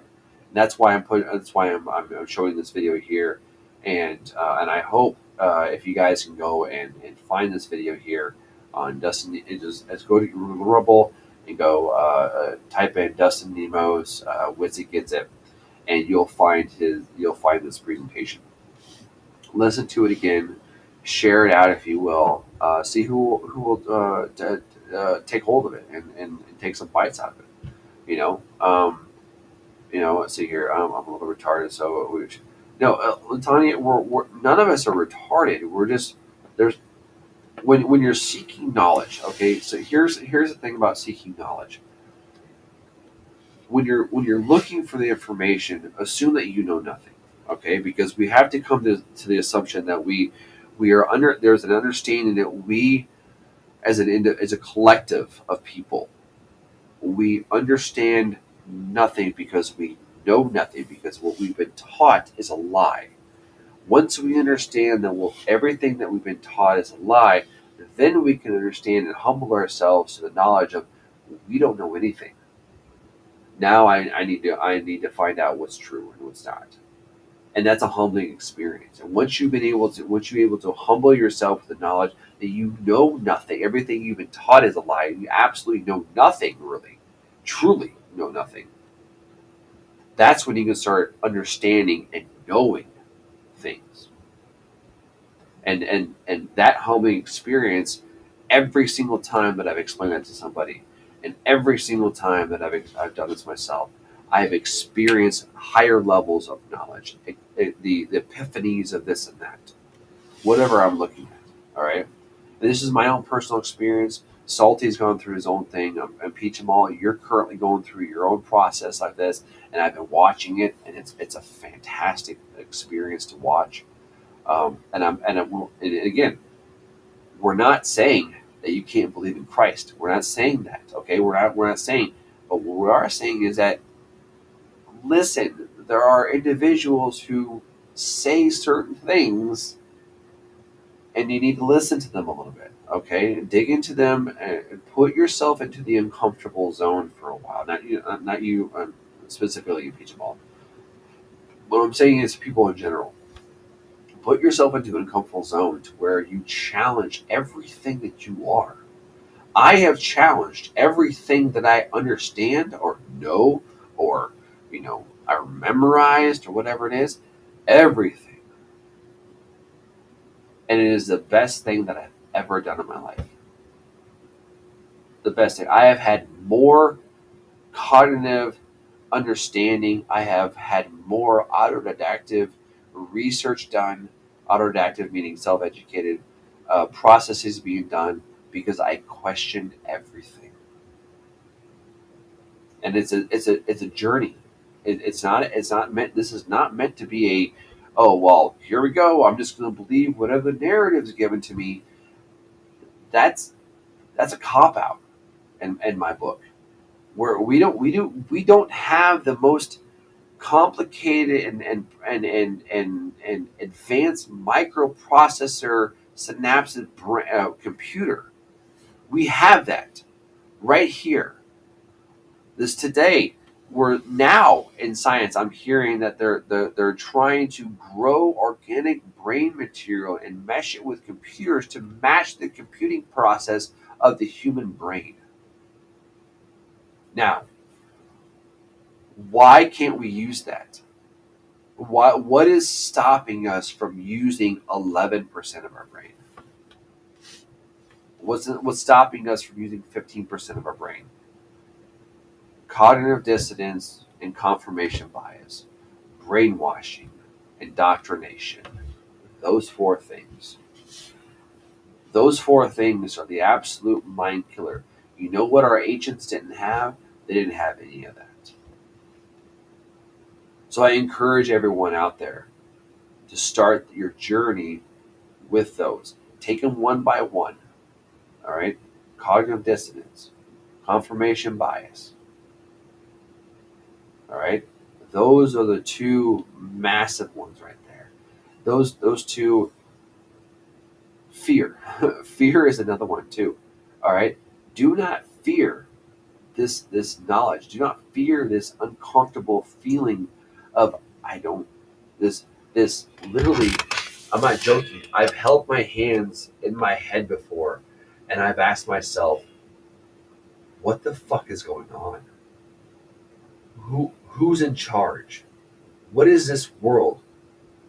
I've asked those questions before and I've gone seeking for them, and I encourage everyone to go seek for those for themselves, not just what I say, not just what anybody else in the chat says, for what you think it is. And then be open-minded to carry on those conversations and those ideas with other people. All right, and that's one of the main things that I try to cultivate, especially for tomorrow, for my other show, is I want people to expand their thought process, and especially tonight when I do these the uncomfortable truth, a different perspective. I'm going to challenge some people's points of views. I'm going to do that because how do you know if you're growing as an individual if you're not pressing your systems, if you're not challenging your systems, if you're not, stressing your systems? All right, Dr. Shiva is a very, very smart man, and he is adamant about the self-development. Self-development meaning you push your systems, you push your the way you think. All right, you challenge the way you think. You take that and then you throw it around your head around, and then you bounce it off other people in real time. And that's what I want to try to help cultivate here, is because there are people out there who are thinking these things who don't have the courage to speak their minds about this, and that's okay. I do. So take some lessons from me.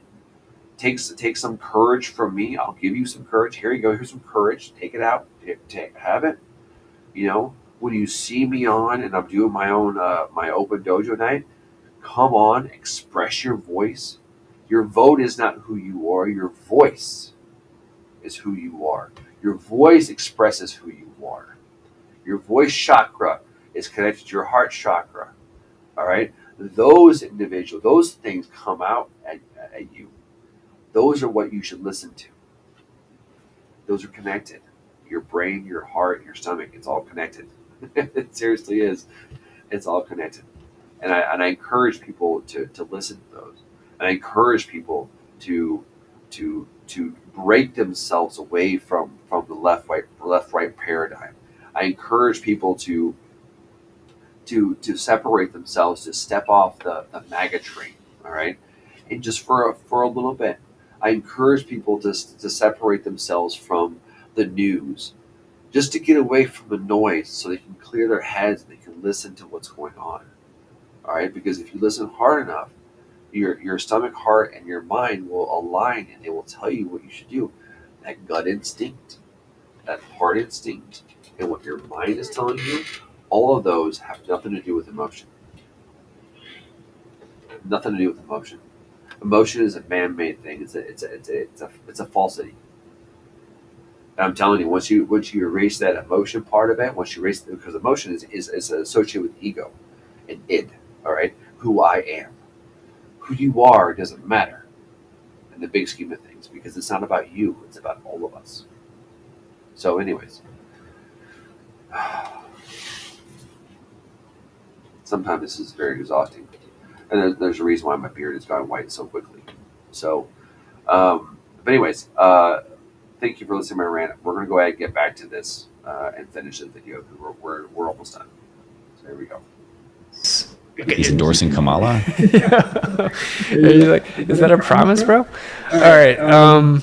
Wish it was that simple. Yeah, it's so crazy because it's like he doesn't hide it, right? Tristan says that's why Q had to say we're saving him for last, because he knows. Oh yeah. Yeah, well, I think they're saving Israel for last to survive. Just add to survive at the end of all of those, saving Israel for last. Yeah, of course, because at the end, what does it matter? All right, you were my first encounter with the truther movement, and I just wanted to thank you for exposing the truth on everything. You've helped me see truth and minimize cognitus. Everything makes sense with truth. I don't know if you get discouraged, but you are much appreciated, man. God bless you. Thank you so much, man. Much love. Thank you for the kind words. Ron Bossenberry, thank both of you for all you are doing in the spiritual war. The way, the truth, and life is the best path anyone can take. Thank you, man. CSV, thank you for the donation.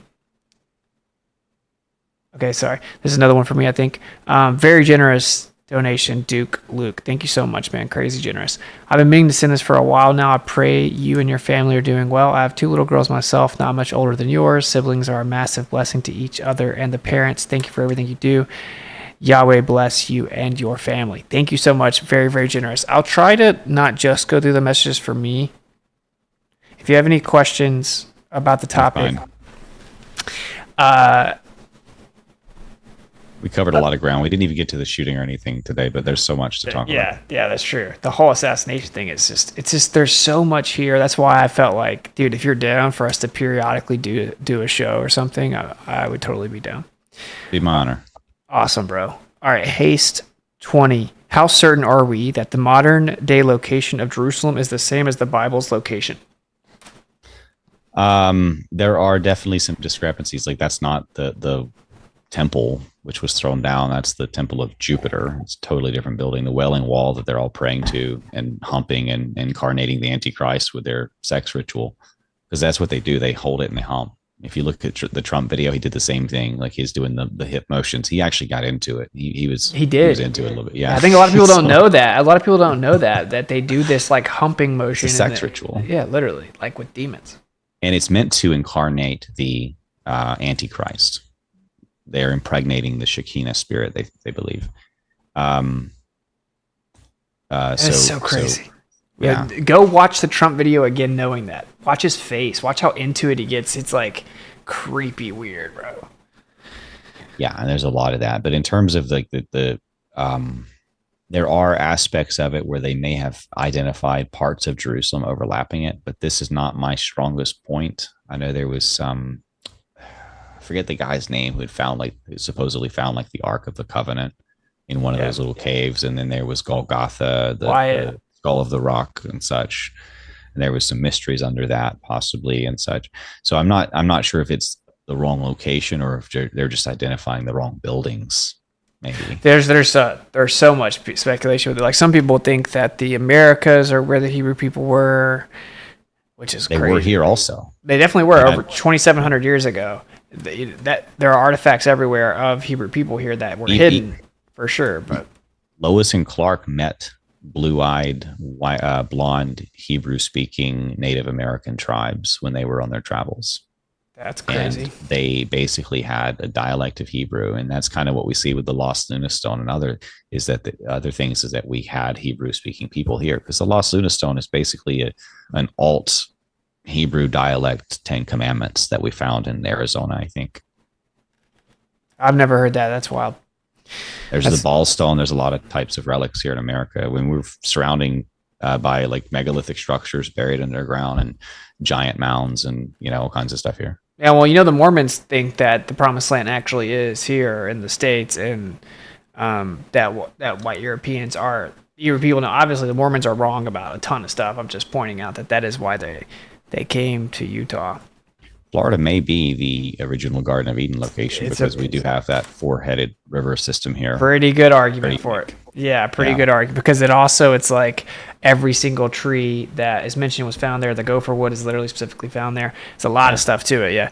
And that makes it all very interesting, because it's like you look into it, it's like, oh no, there were black people here and we weren't told about them, and it's like maybe we weren't told about the white people.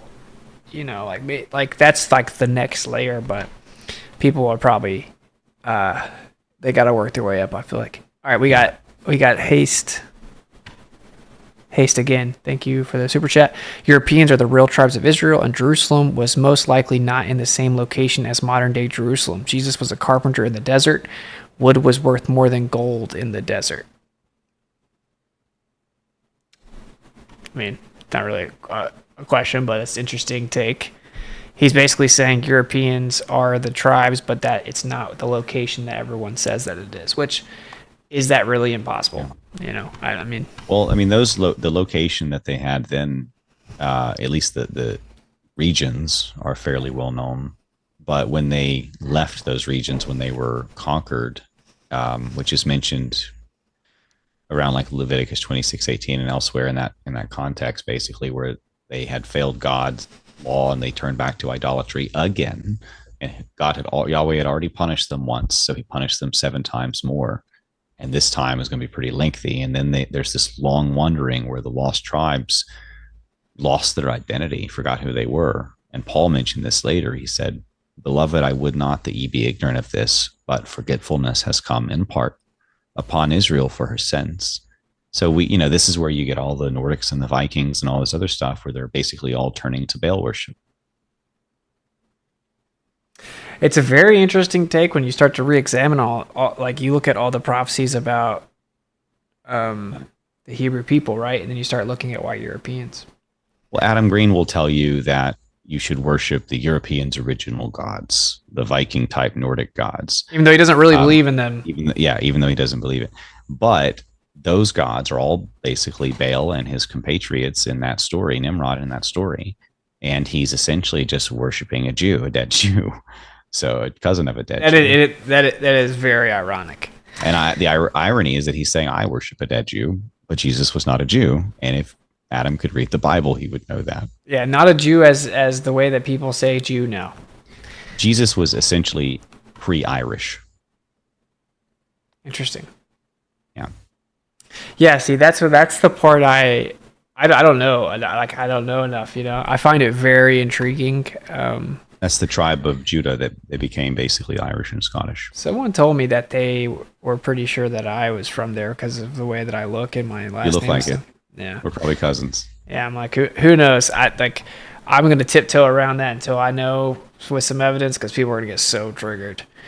I have some Irish in me, but Irish people, I mean, you know, you talk about like slavery and such. I mean, the Jews were behind that, but most of the slaves were little white kids.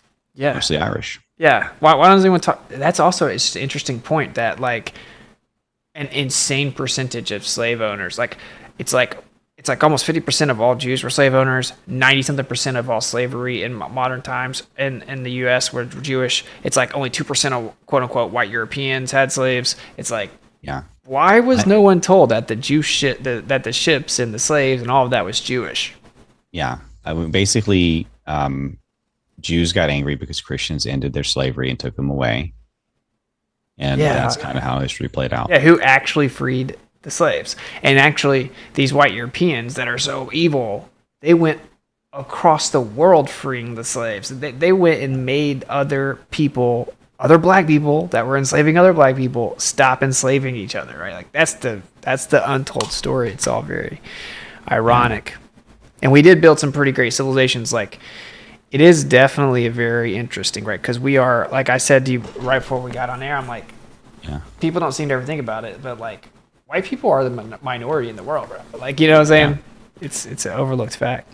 In prophecy and Judges too, Yahweh actually tells us, I mean, usually I say God interchangeably because people don't know, but Yahweh actually tells us that we'll have a deep state and that they will be those tribes that Joshua failed to kill, the Canaanites.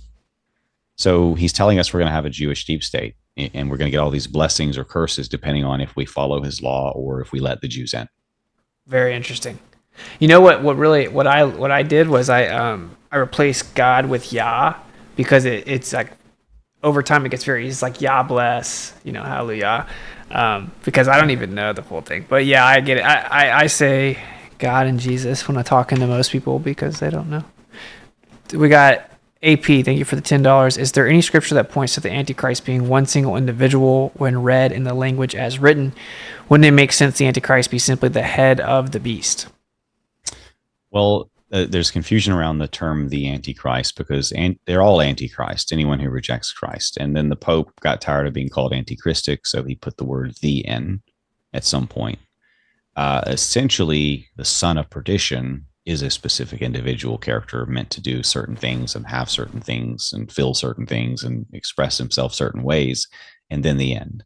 And according to Trump's own words, his blood is the vaccine. And according to what I believe is the case and the Moderna patent, his blood is putting 666 on everybody's DNA where God's name used to be.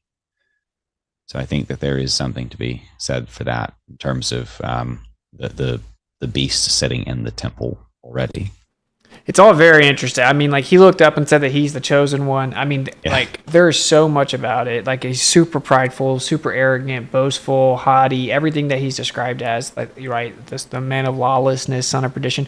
And then when he's trying to deceive Christians and pretend to be a Christian, he can't even say that he asked for forgiveness and repents. Like, so say he's just like a Christian, but not really a Christian, but he wants to win over the evangelical people, so he's playing the role, right? Yeah.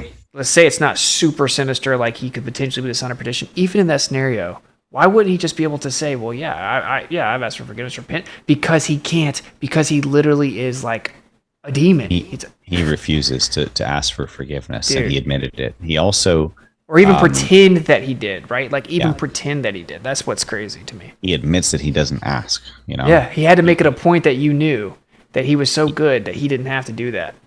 as you say, he can't name a verse, but he also, after he could not name a verse and he was kind of embarrassed about it, made up a verse.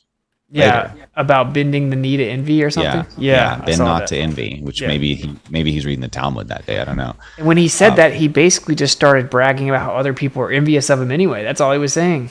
Yeah, It's so So- wild, bro. It's all so wild. yeah, he doesn't. I guess there was the time when he was asked about his relationship with God as well, and he started going into this really weird diatribe and like or monologue. Just basically, he didn't really get to address the topic at all. But what he did was sort of change topic in a very embarrassing way, which really showed that he was afraid of that topic. Yeah, every single stumbled time. Every single Verbally, in time. a big way. Dude, every single time he's asked about it, I get such a bad feeling. You have to have no discernment at all to watch Trump talk about the Bible or God and be like, oh yeah, that checks out. Like it is so Yeah. blatantly dark. He doesn't believe it at all, and if he does, he hates it. When he's asked about like the Bible, he's like the Bible is the most incredible book ever written. Da da da da. It's like, yeah, They- like you Which know, team you on? yeah, The exactly. Bible has two teams. Yeah, Exactly. You know that his it's real. so-called like he's always talking about his pastor Vincent Norman Peale, who's or Norman Vincent Peale, the guy who's I say it right, Vincent Norman. I forget. Fuck. Anyway, that guy, famous 33rd degree Freemason, who was not really a Christian anyway. It was basically all about the power of positive thinking and such, right? Yeah. He was basically an early form of like a prosperity preacher, and he also taught multiple avenues to salvation. You know, basically that Buddha and Christ were the same level kind of attitude, and he attributed that sort of salvation powers to numerous deities. So he was just a pagan pretending to be a Christian pastor. That's Trump's lineage as a Christian. That's his teacher. That's who he brags about. That's why he can't name any verses because he went to the wrong church. Yeah, and like he bragged about how that was his preacher. It's like he's just so I made a video said like Trump's not a Christian. Yeah, people got so triggered. I'm like, it's not just about the fact that he actually shook his head no and said not a Christian. Yeah. Like if you want to argue about that, whatever. It's about how he just blatantly said he's never repented and never forgiven, and he doesn't bring God into that. It's like, okay, he's not. Come on. Yeah, and there's another one where he said God is the enemy. Yeah, but they say that was- they say he was saying It said gone, but he said gone in that clip. So you get both. right. You get gone and then God, and there's no way that second one was not God. Is that especially in context with the first one 3 seconds before it? Gone. Sounding different, yeah. Yeah. So, you know, and then at the end of the one where he said, I'm not Christian, he fumbled again. How often do you hear Trump mumble a word? Yeah, it's only in these very convenient moments, allegedly. Yeah. Well, I think he was nervous because he realized he slipped up when he said, I'm not Christian. And then he mumbled the last word of that clip. Yeah, I think he just Barely went audible. like, yeah, he's literally in context. He's talking about you Christians. And wait, but what do you wait? We didn't mention this Yeah. because I think this is way darker. I think he was chosen. I think his family's super occultic. I think it goes back and like in this context, probably all kinds of crazy dark Nephilim, disembodied spirits. They're enchanting and getting all kinds of crazy. I think it's super dark. Yeah. I think he was chosen. I think his Child name's sacrifice, not. yeah. I think his name's not a coincidence. If he's not a son of perdition, he's like so dangerously close to it that like either way, he is absolutely an enemy of the creator. So when you look at it from that context, you also have the book written in 1896 called The Last President. And then in that book, there's the Don, the master of the universe, who is a super wealthy, successful guy. And then they actually go and protest the president. And it's literally at the exact same address that where he lives in New York is the same address, 1896, and then that same author writes different books with Barron Trump as the main character. Like, is that supposed to be a coincidence? Well, it's kind of like the dollar bill. It has a prediction on the front. A prediction, the Novus Ordo Seclorum, all that stuff. It basically goes back to a Virgil poem, and it talks about the return of the race of golden men the Nephilim. So the dollar bill has a prediction or prophecy of the return of the Nephilim on it. It's kind of like that. The deep state have their own prophecies, but they can't give you any dates. They can't give you any specifics. All it is a plot. It's a plot with a lot of power behind it. And sometimes they can make it happen and make it look like they predicted the future. Exactly. But really, same with Elon. They're not predicting the future. They had foreknowledge. That's how Alex Jones knew about 9/11 months before 9/11 in high detail specifics. Okay, that's how he got into and did not get killed when he was infiltrating the Bohemian Grove. Right, and when the things don't even actually have to happen because you control the media and what everyone thinks is real, you could just say things happen. And we know no one's going to space, but they say Elon's going to Mars. Well, yeah, then they fulfill Project Mars. Elon founds the first civilization because you just control all the media, right? So it's like, yes. But this is what's so crazy about the last president part is Trump literally said, "Just go out and vote. You won't have to vote again." Like, what is he? What is he saying? Is he literally saying that? This is what he's talking about. If you actually decode the symbolism here, like starting at the hilt, go down the handle, you basically get sort of a sci-fi looking like technology code. Going into a heartbeat, going up into vaccine needles, wow, and drops, and a satellite beaming something, and then there's some gears working, and a tree growing, and a bunch of numbers spinning, and a satellite receiving this stuff, and then world peace and traveling to the stars, which we know is not possible. So this is essentially genetic takeover symbolism in the coinage. I've never seen that. That is crazy. Yeah, they show you in the symbolism for sure. And when you decode that, it's scary. This is how they work, and it's how they've always worked. And he is just another continuation of this. He's the fulfillment of, in reality, of Nimrod's ancient secret societies, all of them. When Flynn says that prayer in a church that was clearly satanic, and referencing the seventh ray angels and all of Satan's legions and such. Never heard that. That's that's from Theosophy. He's quoting witches, and they're talking about ascended masters and such.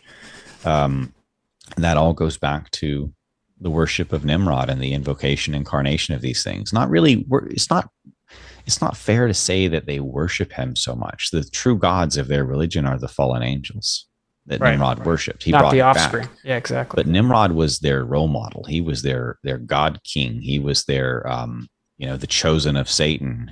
He was so many different things. Like their representative. Yeah. Yeah, and he was what they wanted to become themselves. Ascend to godhood, experiment with their genetics, become a Gibborim like he did. And this is, of course, what Ancient Aliens is all about, right? It's like the cover story, it's the damage control, it's the misguided interpretation at the end while they acknowledge all the evidence. I should say that I did the counter to that, like the Christian counter to Ancient Aliens. I have like a 300-hour docuseries out there. It's called The Hidden History of Man, Myth, and Mystery. Nice. BitChute? It's on BitChute, it's on Odyssey, and I think Bastion, a few other places that won't ban it all. Nice. And I do have, so check the description for his links, but I forgot to put them in the YouTube because I plan on taking this down. So I'm about to put them in the YouTube right now for the end of it. But all of his links are in the Rumble, Rockfin, and everything else. I want to put them here too. It just reminded everyone, this stream will disappear once we end it. It'll just be on Rumble, Rockfin X. So just keep that in mind. Go over there if you want to share it, etc. All right, let's try to get through these so I don't keep you too long. We'll definitely have to do maybe like an earlier show, plan in advance, and like a topic. I think that it would be good for us to do a few shows, man, because happy to. This is what needs to be talked about for sure.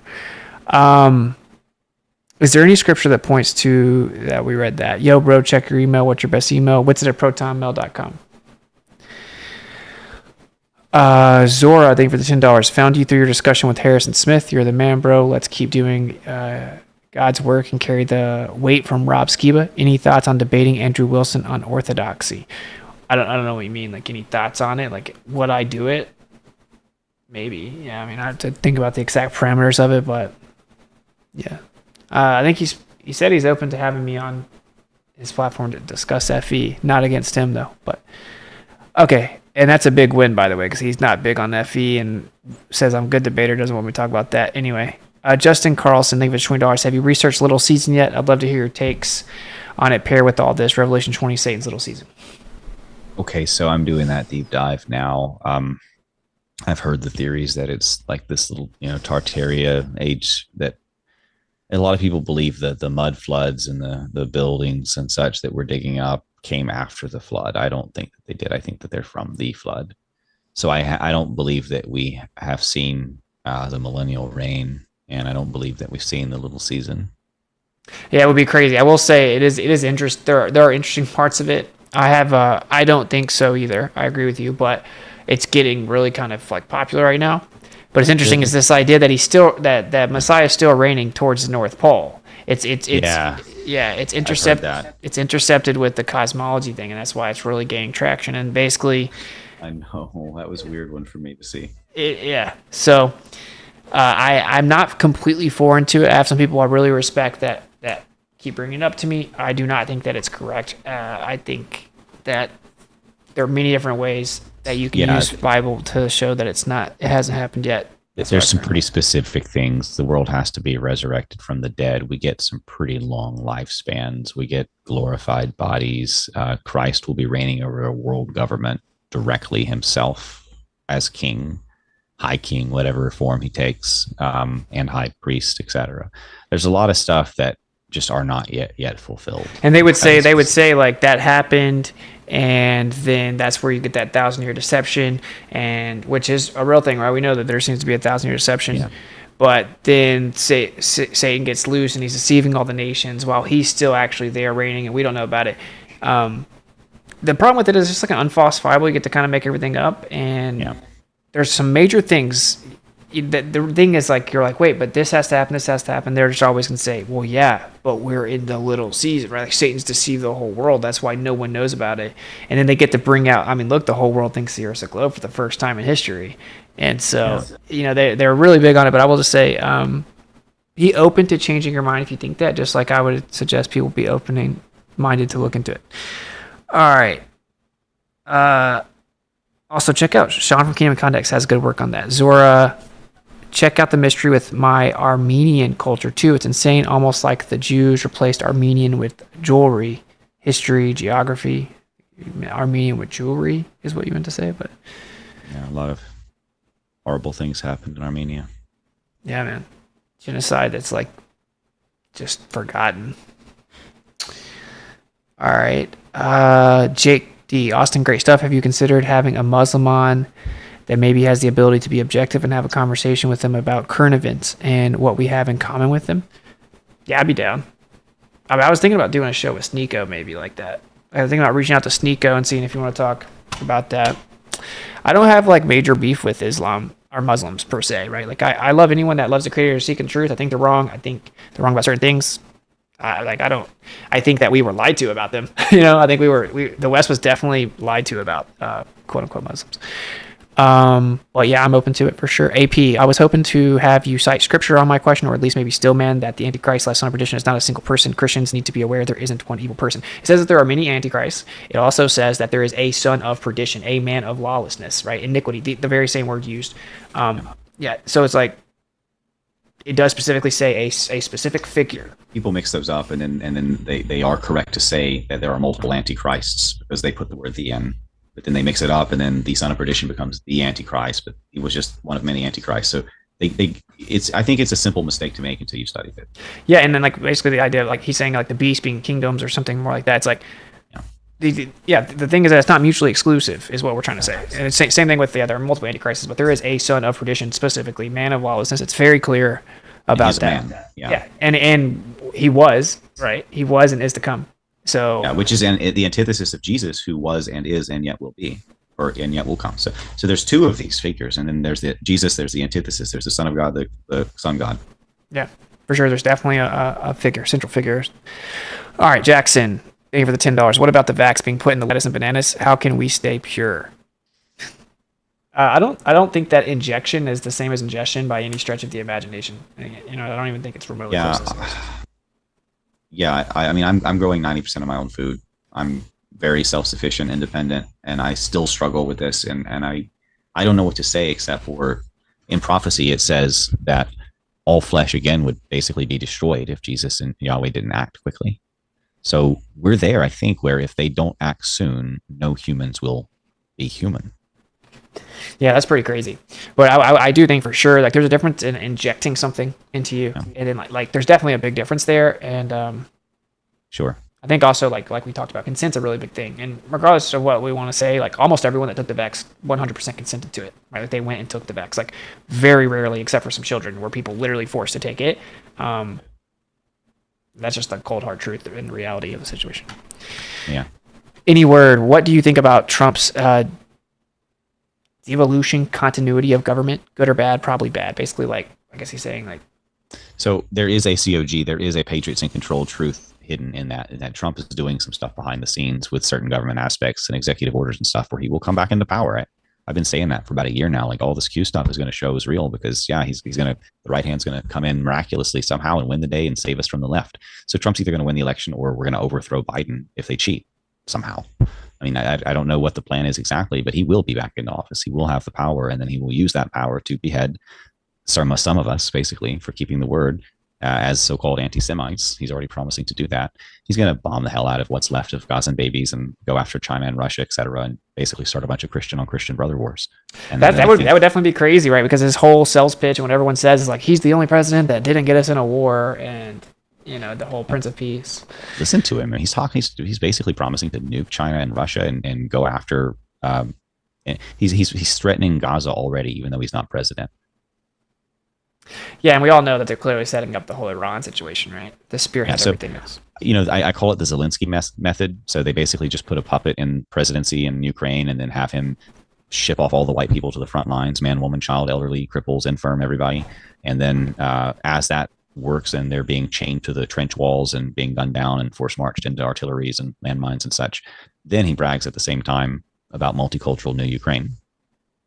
So I think that that's the model across the West. You're starting to see all these new laws about the drafts and conscriptions, and all of that's coming. It's already starting. In fact, it's already happened in America even. And this is pretty old. A year or two ago, they already, I forget the exact mechanism and what it was called, but people who had been retired or were close to retiring were forced to serve for many years longer. Pilots specifically, because of something that they triggered or activated. And it's on my Nemos News Network site. I just don't remember the name of the order. But they basically, these people were forced to continue service past their agreement. That's pretty crazy, man. Like, I will say my prediction, I don't know how right or wrong I was or anything, right? Because I thought Trump would win in 2020, but I got to admit, like, the script that I wrote in my mind as my prediction is very good. It would be very effective, and it's very dangerous. So I don't know if it will be, but if it happens, it's crazy. Trump comes in as the hero. A lot of the Q stuff looks like it's coming true. A lot of people do get exposed because they don't care to eat their own. He starts changing a bunch of stuff in government. It's going to take us towards this peace and prosperity, new era of digital freedom. And like, I still think that's clearly set up to happen right now. And so stuff like what you're saying makes it, because dude, the Q people are just gonna they're gonna immediately come to us and be like, "Ha, I told you. We tried to tell you." Like, yeah, but we're like, you didn't listen to what we're saying though. I was the king of Q, man. I'm gonna be a weapon in that time. They're gonna have to behead me to shut me up. You can't be like Q was right and then ignore me. I wrote the book on it. I was in every video on it. Yeah, that's crazy. Documentaries about it. I am Q basically. That's Q, so crazy. Is a Jew, but in terms of public experts on Q, I am as high as you can go. Yeah, see, that's wild. Yeah, I was just like, I will not let them forget it either. I'm going to destroy this thing. It's crazy. Like, dude, people don't know. I said I'm exposing Trump. Like, this isn't the first stream. I mean, the only stream. But, dude, like, people need to know about the Bolshevik Operation Trust and what happened and what happened after that, right? And it was literally to keep people complacent and tricked, and they were able to identify the people, and they immediately went and got them. That's literally what it was. Yeah. Yeah. Women ate their own babies. It got so bad in the Holodomor. And they knew exactly who to go after with basically, data acquirement. We're almost done. Get Andrew Anglin on. Now that would be interesting. Don't know who that is, but thank you for the $5. How is that different than the Elohim plural made man plural? I would say Elohim is like you have the Father and the Son. It says that the Son was there when all creation was there. He co-created everything. The plural is not very difficult to understand in my opinion. And it just very specifically denotes a son of perdition, man of lawlessness, brother. So I would encourage you to check that out. All right, I think we're caught up on the YouTube. And let me double check. Kofi, we're caught up on Rockfin. I think we're We're almost good. We got a couple more. What are your guys' thoughts on little season theory? The idea that 1,000-year reign of Christ already happened, which is Tartarian. We're currently in Satan's little season. Just to give you the respect of reading it all, but from Revelation 20, yeah, we kind of gave our take on that already. Both of us heard of it, kind of looked into it, not currently convinced. Yeah, I think there's some very specific stuff again that hasn't happened on a global scale, really. I'm all for people like diligently looking for the truth, though. You know, you're cool with me. Tristan, first time hearing of Dustin as well. He's sharp. A regular show between you two would be incredible content. Serious gravy tonight, guys. What is your guys' take on the whore in Revelation that deceives? What would you connect that to? From sits on 7 hills, all of the specific colors and specific descriptions. I actually have an article on this at the Serapeum. It's called Catholicism, the Scarlet Whore of Babylon. So check that out. I go through all the specific scriptures and prophecies. I go through the history of Rome. I did a debate with a guy. If you saw the one that I did with Adam Green or the one where I did with Fight the Flat Earth or whatever, they get really angry and triggered. Well, the Catholic thing was the same thing. I did a debate with a Catholic on this topic as well. Mariolatry and the Whore of Babylon was the topic. And, I think I spanked him on both topics, but there is a almost 100% easy parallel between, down to the point that Roman doctrine is entirely anti-biblical. Their actual doctrine is a carbon copy template of Mithraism with different names, with Christian words, basically. Everything that they do is paganistic, and their altar is a copy of a witch's altar. So if you see them side by side, it's the same thing, basically. Yeah, I agree 100% that that's what the whore is talking about, and obviously the fornication is different traditions and doctrines and religious, like doctrines of devils and demons, and like it very clearly checks the box perfectly. Yeah, obviously people should know that by researching at all that Catholicism is just an inversion of the truth. It's Satanism. The Jews have controlled Rome long before there was a Catholicism, which was a fake Christianity infiltration anyway. They were killing Christians, didn't work, then they tried to infiltrate Christians. But they controlled Rome as early as Julius Caesar. Sorry, I'm tired. Julius Caesar or Nero. Julius Caesar was stabbed in the back by his best friend Brutus because he sold out Rome to the Jews to get the power that he had as emperor. So he was not the power, if that was what the case was. And the same thing with Nero. His Jewish girlfriend convinced him to kick his pregnant wife to death in the stomach and set his own city, Rome, on fire to blame it on the Christians. Yeah, it's crazy because, I did go through trying to figure it all out, and a lot of people are like Jesuits. Jesuits, I think. Jewish Rome. yeah, exactly. That's just Roman Jews.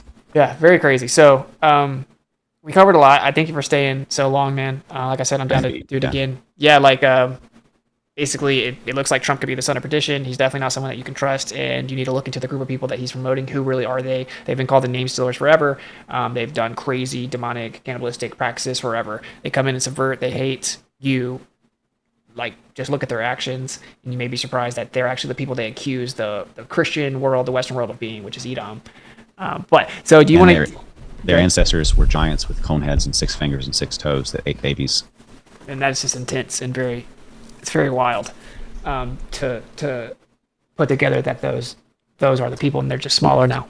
A lot of celebrities still have 6 fingers or 6 toes. Like Halle Berry has 6 toes. Oh, yeah? Yeah. It's still there.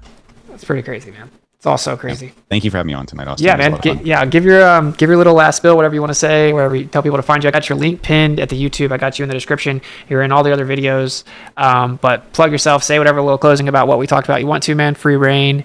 And like I said, this video will go down. So grab his link right now. But yeah, man. Go ahead. Say whatever you want to say. The floor is yours. I won't keep you for long then. Basically, the Seed War connects everything. If you want to know basically all of my life's work, my magnum opus, all the research I've done on this and connecting all the other dots, go to theserapeum.com/his story revealed. That's kind of my main link. But that's my archive with all the hidden history. I've got Nemos News Network with my news and what's happening. And I've got uncensored.church as well now, which is kind of more recent, trying to bring people to God and answer these kind of questions for folks as well. So I hope folks enjoyed this and found it to be of value. Nice, man. Thank you so much for coming on, brother. Late notice too, man. You clutched it up, so I really appreciate it. Yeah, anytime. Yeah, everyone go show him love, man. All right, man. Much love, and we'll talk soon. We'll stay in touch. Good night. All right, everybody. So that is the conversation between Dustin Nemos and Witzy Gets It. I thank you very much for you spending your time here. trying to understand a different concept, accepting a different concept, a different idea, if you will, and going forth and having conversations and dropping the link, Pill the Whisperer. Go ahead and DM both of us those links because I copied and pasted your link into a browser. Couldn't find it. All right, that's what came up 404 page I found. So go ahead and drop it in the DMs. I'll take a look at it absolutely for sure. But the most important thing here tonight is there are different aspects, different points of views, but there is an end point to where I specifically want to go. I'm not going to speak for anybody else where they want to go with this information, but when I do my presentations and when I've done my presentations, I've always exposed to everyone where the lies are at every single time, where the lure is at, and I want each individual to make their own decision on what they believe. I'm not here to tell you what you should believe. All right, that's imposing my will upon you, and that's a no go karmically, cosmically, if you will. That's a no go. All right, and it won't work. The flow of information will not complete its task if I impose my will upon you. So what I'm doing here, specifically with this uh, presentation or showing is I want to provide a different point of view, a well thought out point of view, because both these guys, I followed them for quite some time, and they both have very well thought out processes in what they do. And so when you put them together, magical things happen apparently. So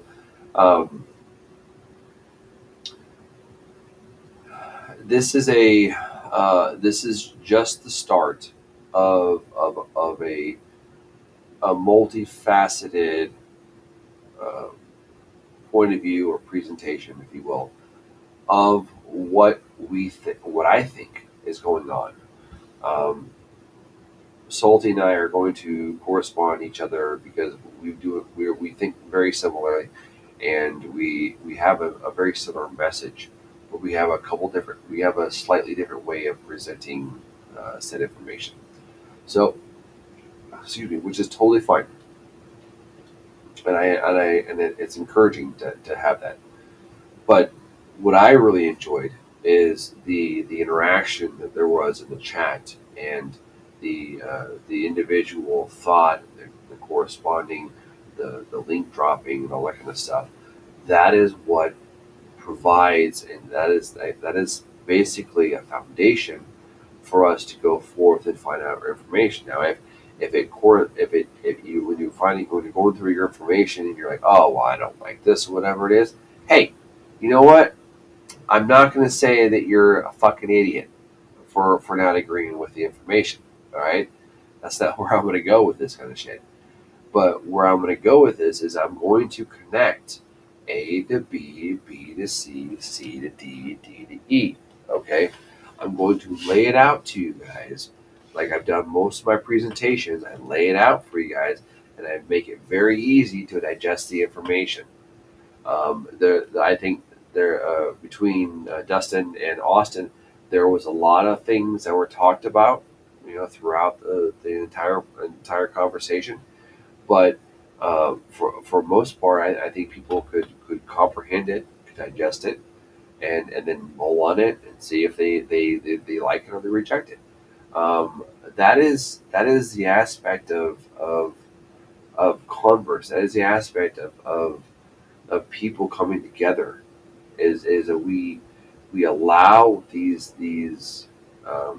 not even we allow, it's the gatekeepers staying the fuck away from this kind of conversation, because they clearly don't understand what we're talking about, because the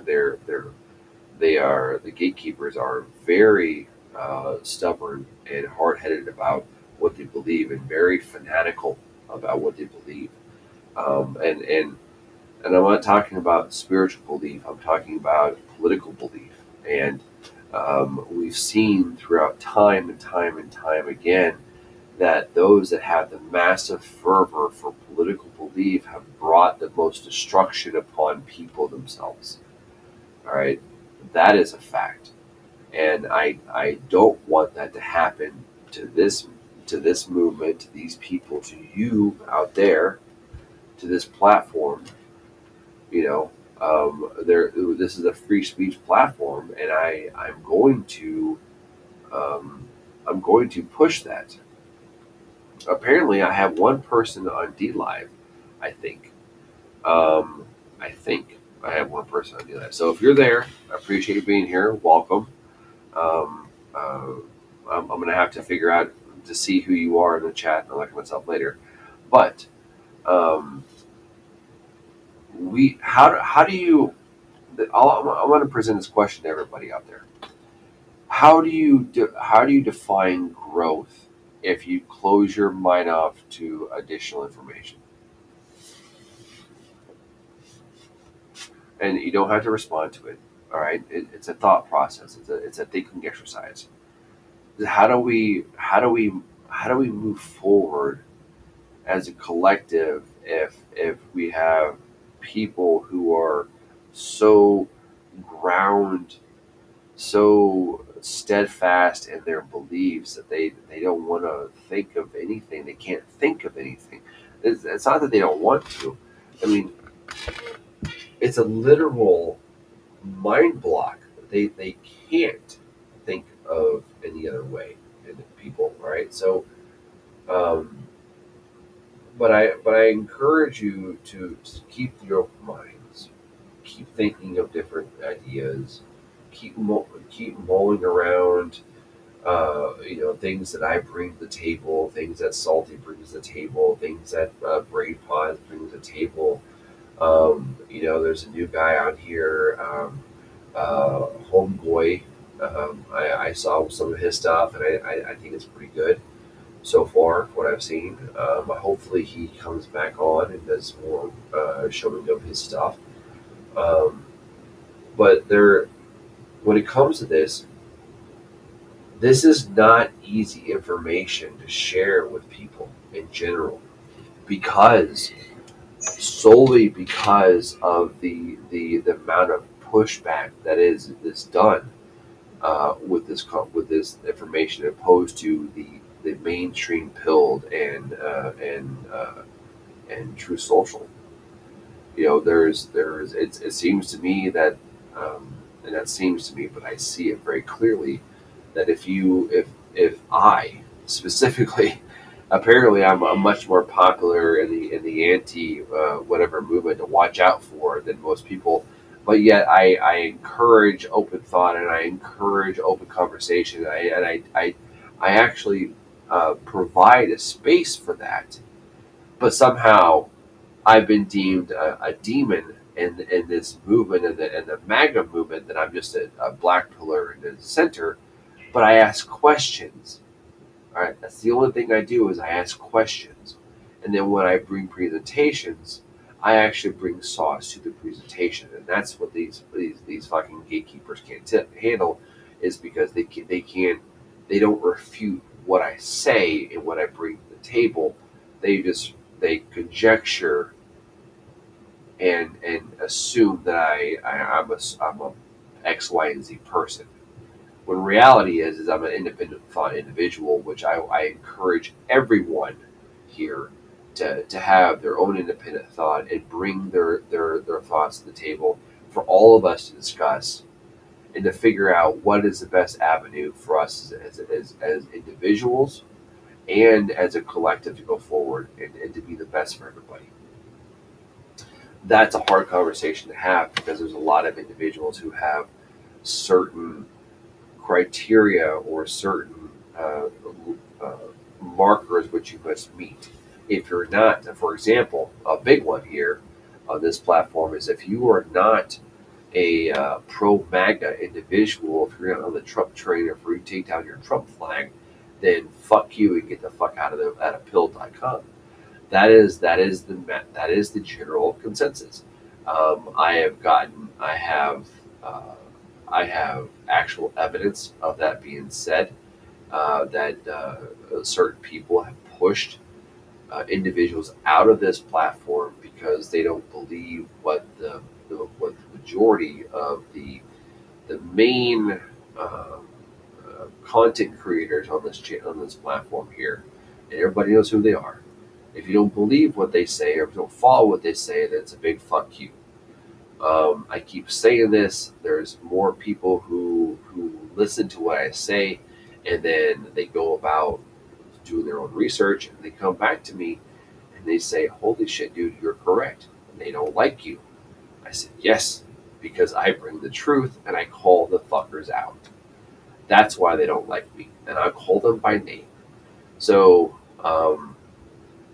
this is not about that, but what this is about is for all of us to come together collectively to try and find what is the best avenue and the best approach to take this information, to take our information and give it to the masses so we don't get hoodwinked, so we don't get bamboozled, so we don't get led down the trough to slaughter. Okay? I don't want that for us. And call me selfish if you want for not wanting that. But I don't want my fellow man to be led to slaughter and to have a lead spike head, put through their forehead and be lobotomized, and so that they don't have an independent thought. There's no creativity. There's nothing there except for just a mindless drone, which individuals, whatever entity you want to put it as, they want us to be. I'll go back to even to the Georgia Guidestones, which was put up in 1980 by an anonymous person. And the very first line of the Georgia Guidestones in 4 different languages was they must reduce the world's population to 500,000. 500 million, sorry, 500 million. What does that look like? Is that war? Is that famine? Is that disease? Whatever it is. And who put that up there? Who wants to kill the vast 90% of the people on this planet? Who wants to do that? That's a fact. You can't deny that. Okay, these 2 years ago, 3 years ago. These stones were destroyed. There was a big kerfuffle about it. All right. So, is one soul that in jeopardy? You're so right. Um, it's one soul that is in jeopardy? Yes. Yeah. How many times have we heard salvation is within you, right?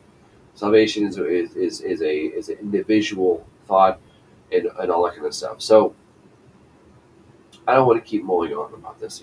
It's 11:42 by time right now, so it's almost midnight. But I hope that this video that I showed you guys was at least getting some of the tinglies, some of the feelers out there a little bit, some of the getting you out of breaking you out of the left right paradigm, the news dick, and all that kind of stuff. I hope some of this really just try to get you to free think, to free flow with information, and if wherever the information takes you is where it takes you. That's the great adventure about being an autodidactic, is that you are unfettered. You do not have any change. You don't have anybody to account to. You don't have anybody except for yourself to figure out what the truth is. And then once you find that point, once you come to the realization that you don't know anything, and you humble yourself to the point where the only thing that we don't know is that we don't know. The only thing we know is we do not know. And once you humble yourself to that aspect, then you can start moving forward and going, okay, then what do I know, or what do I believe, or what have I been taught? Those are three very different concepts that everybody needs to go through, and it must go through at their own pace. I've already gone through. I'm currently going through some of that myself, and I'm not saying that I'm somehow better than anybody else? Absolutely not. But I don't stop myself from questioning things. I don't stop myself from receiving certain types of information, or listening to something that is contradictory to what I believe, or what I think I believe. I think I believe. There's that too. But anyways, thank you very much, everyone. I'm going to go ahead and shut a lot of this stuff off, because I have another show tomorrow night. Tomorrow night is going to be open dojo night. So if anybody wants to come in and further have a conversation with me one-on-one with everybody else, you're more than welcome to do so. I will treat you with respect, as long as you treat me with respect. And I would hope to have conversations with people that I don't normally converse with. But what I want to do is I want to show to the gatekeepers and to the Piltifa individuals here on Pill.com is that, first of all, fuck you. Second of all, I'm going to converse in the manner that I think is productive toward individual and group thought, and challenges people, but not in a way where it pisses people off, but it makes them go, That's the thing right there. There's a fine line between pissing people off with information and presenting them with information where they have the initiative to go forth and find it for themselves. That right there, that moment is pivotal of that's where I would love to have a pivotal moment for people to go, I want to go find this information for myself, and I want to share these links with people that I've talked to about this. That is where we share true knowledge. That is where we share true set of mind. That is where we erase all the emotions and all the other distractions, and we come to truth. Okay, there is a moment that it is a beautiful moment, and I'm trying to cultivate that here on this platform, on my channel specifically. So, yeah, my sign, yeah, dude, I'm impeachable. I still have when I talk a lot, I still get a dry mouth, and so that's what it sounds like. But my sinuses are completely clear, and it's just nighttime humidity stuff that I deal with on a daily basis. But I was, I had almost a 4-week sinus infection that I just got over on Tuesday, so I'm still having a little residual things of it, nice here area.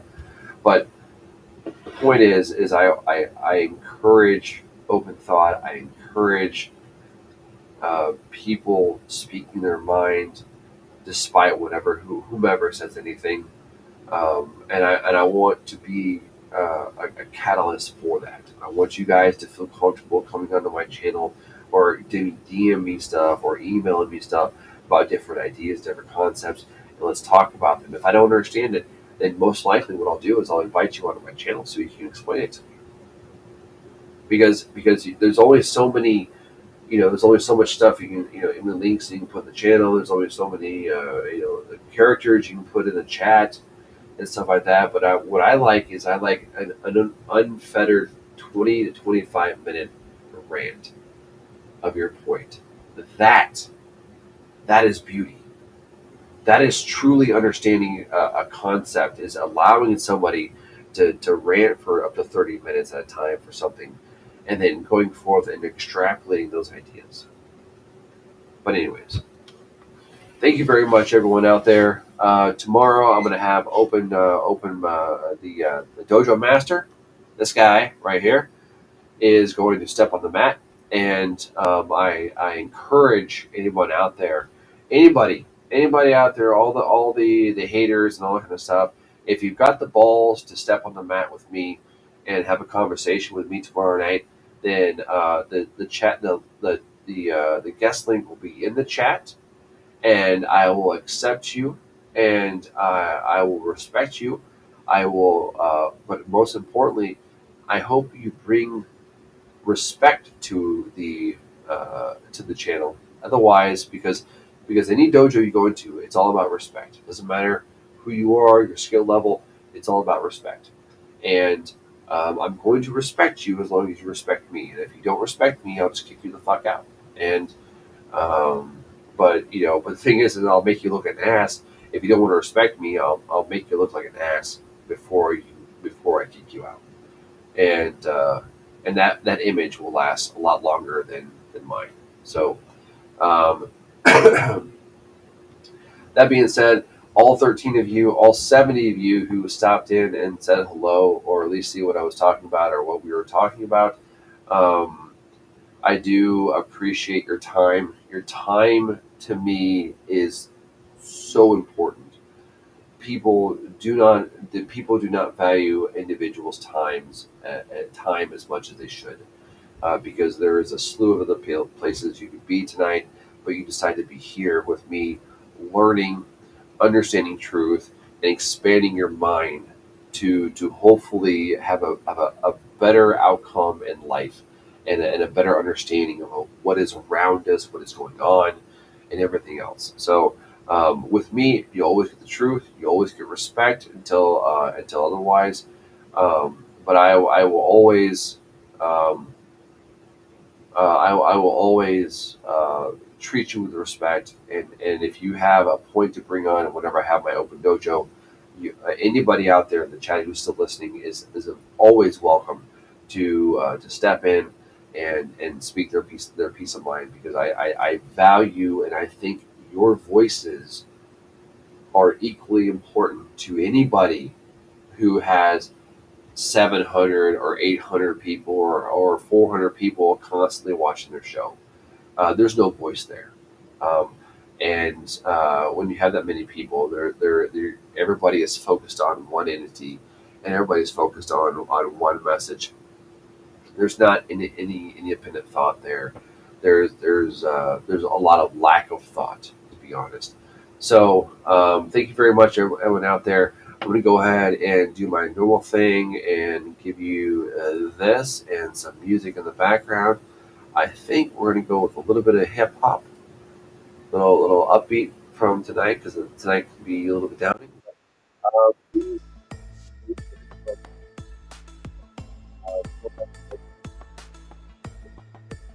Is open and is welcome to come in and speak their mind. And then Sunday is Disconnect Theater, and I will be playing Lord of the Rings, The Fellowship of the Ring, The Two Towers, and the Return of the King. All of those are going to be the extended versions, and I might do a test run tomorrow, but they're all being extended versions. So we're looking at 12 hours of Lord of the Rings extended version, the way it should be played. And that will be starting at 10 o'clock Central Time, 11 Eastern, and that would be 8 o'clock Pacific Time, West Coast Time. So, accordingly, put yourself in. And if I see you in the chats, or I see you pop in the link, please say hi on Sunday, because I greatly appreciate you guys spending your time there. So everyone out there, be well. I do appreciate your time. I appreciate you more specifically being here, because time, your personal time is more important than any amount of gold bills to me. And I don't care if we only had 10 people here. It doesn't matter to me.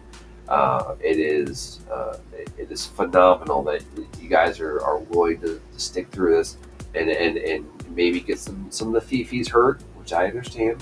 I get it. But I think it shows a lot of growth for those that are here that do have their fifis hurt. So thank you very much. My grandson can't wait to see the rings. He's excited. Yeah. Latanya, it's Sunday, 10 o'clock. I'm telling you, because it's 12 hours and 9 minutes is what I have for the playlist on Lord of the Rings. So it's one of the big ones that I need to get out of the way, because it's been scratching in the back of my head, like, play the Lord of the Rings, play Lord of the Rings, play Lord of the Rings. And a lot of other people, I think, are pretty much the same way. So All right, I'm gonna turn the music up on some hip hop, and I'm gonna shut up. And everyone out there, be well. Have a good night. Stay away from the news for a little bit, and clear the mind, clear the mind, clear the mind, clear the heart, clear the gut, and then go back into it with a different fervor. Okay, give it a couple weeks and clear those three, and then go about your business and see what happens. So. That being said, thank you very much. I do appreciate your time. Appreciate you, everyone out there, and be well.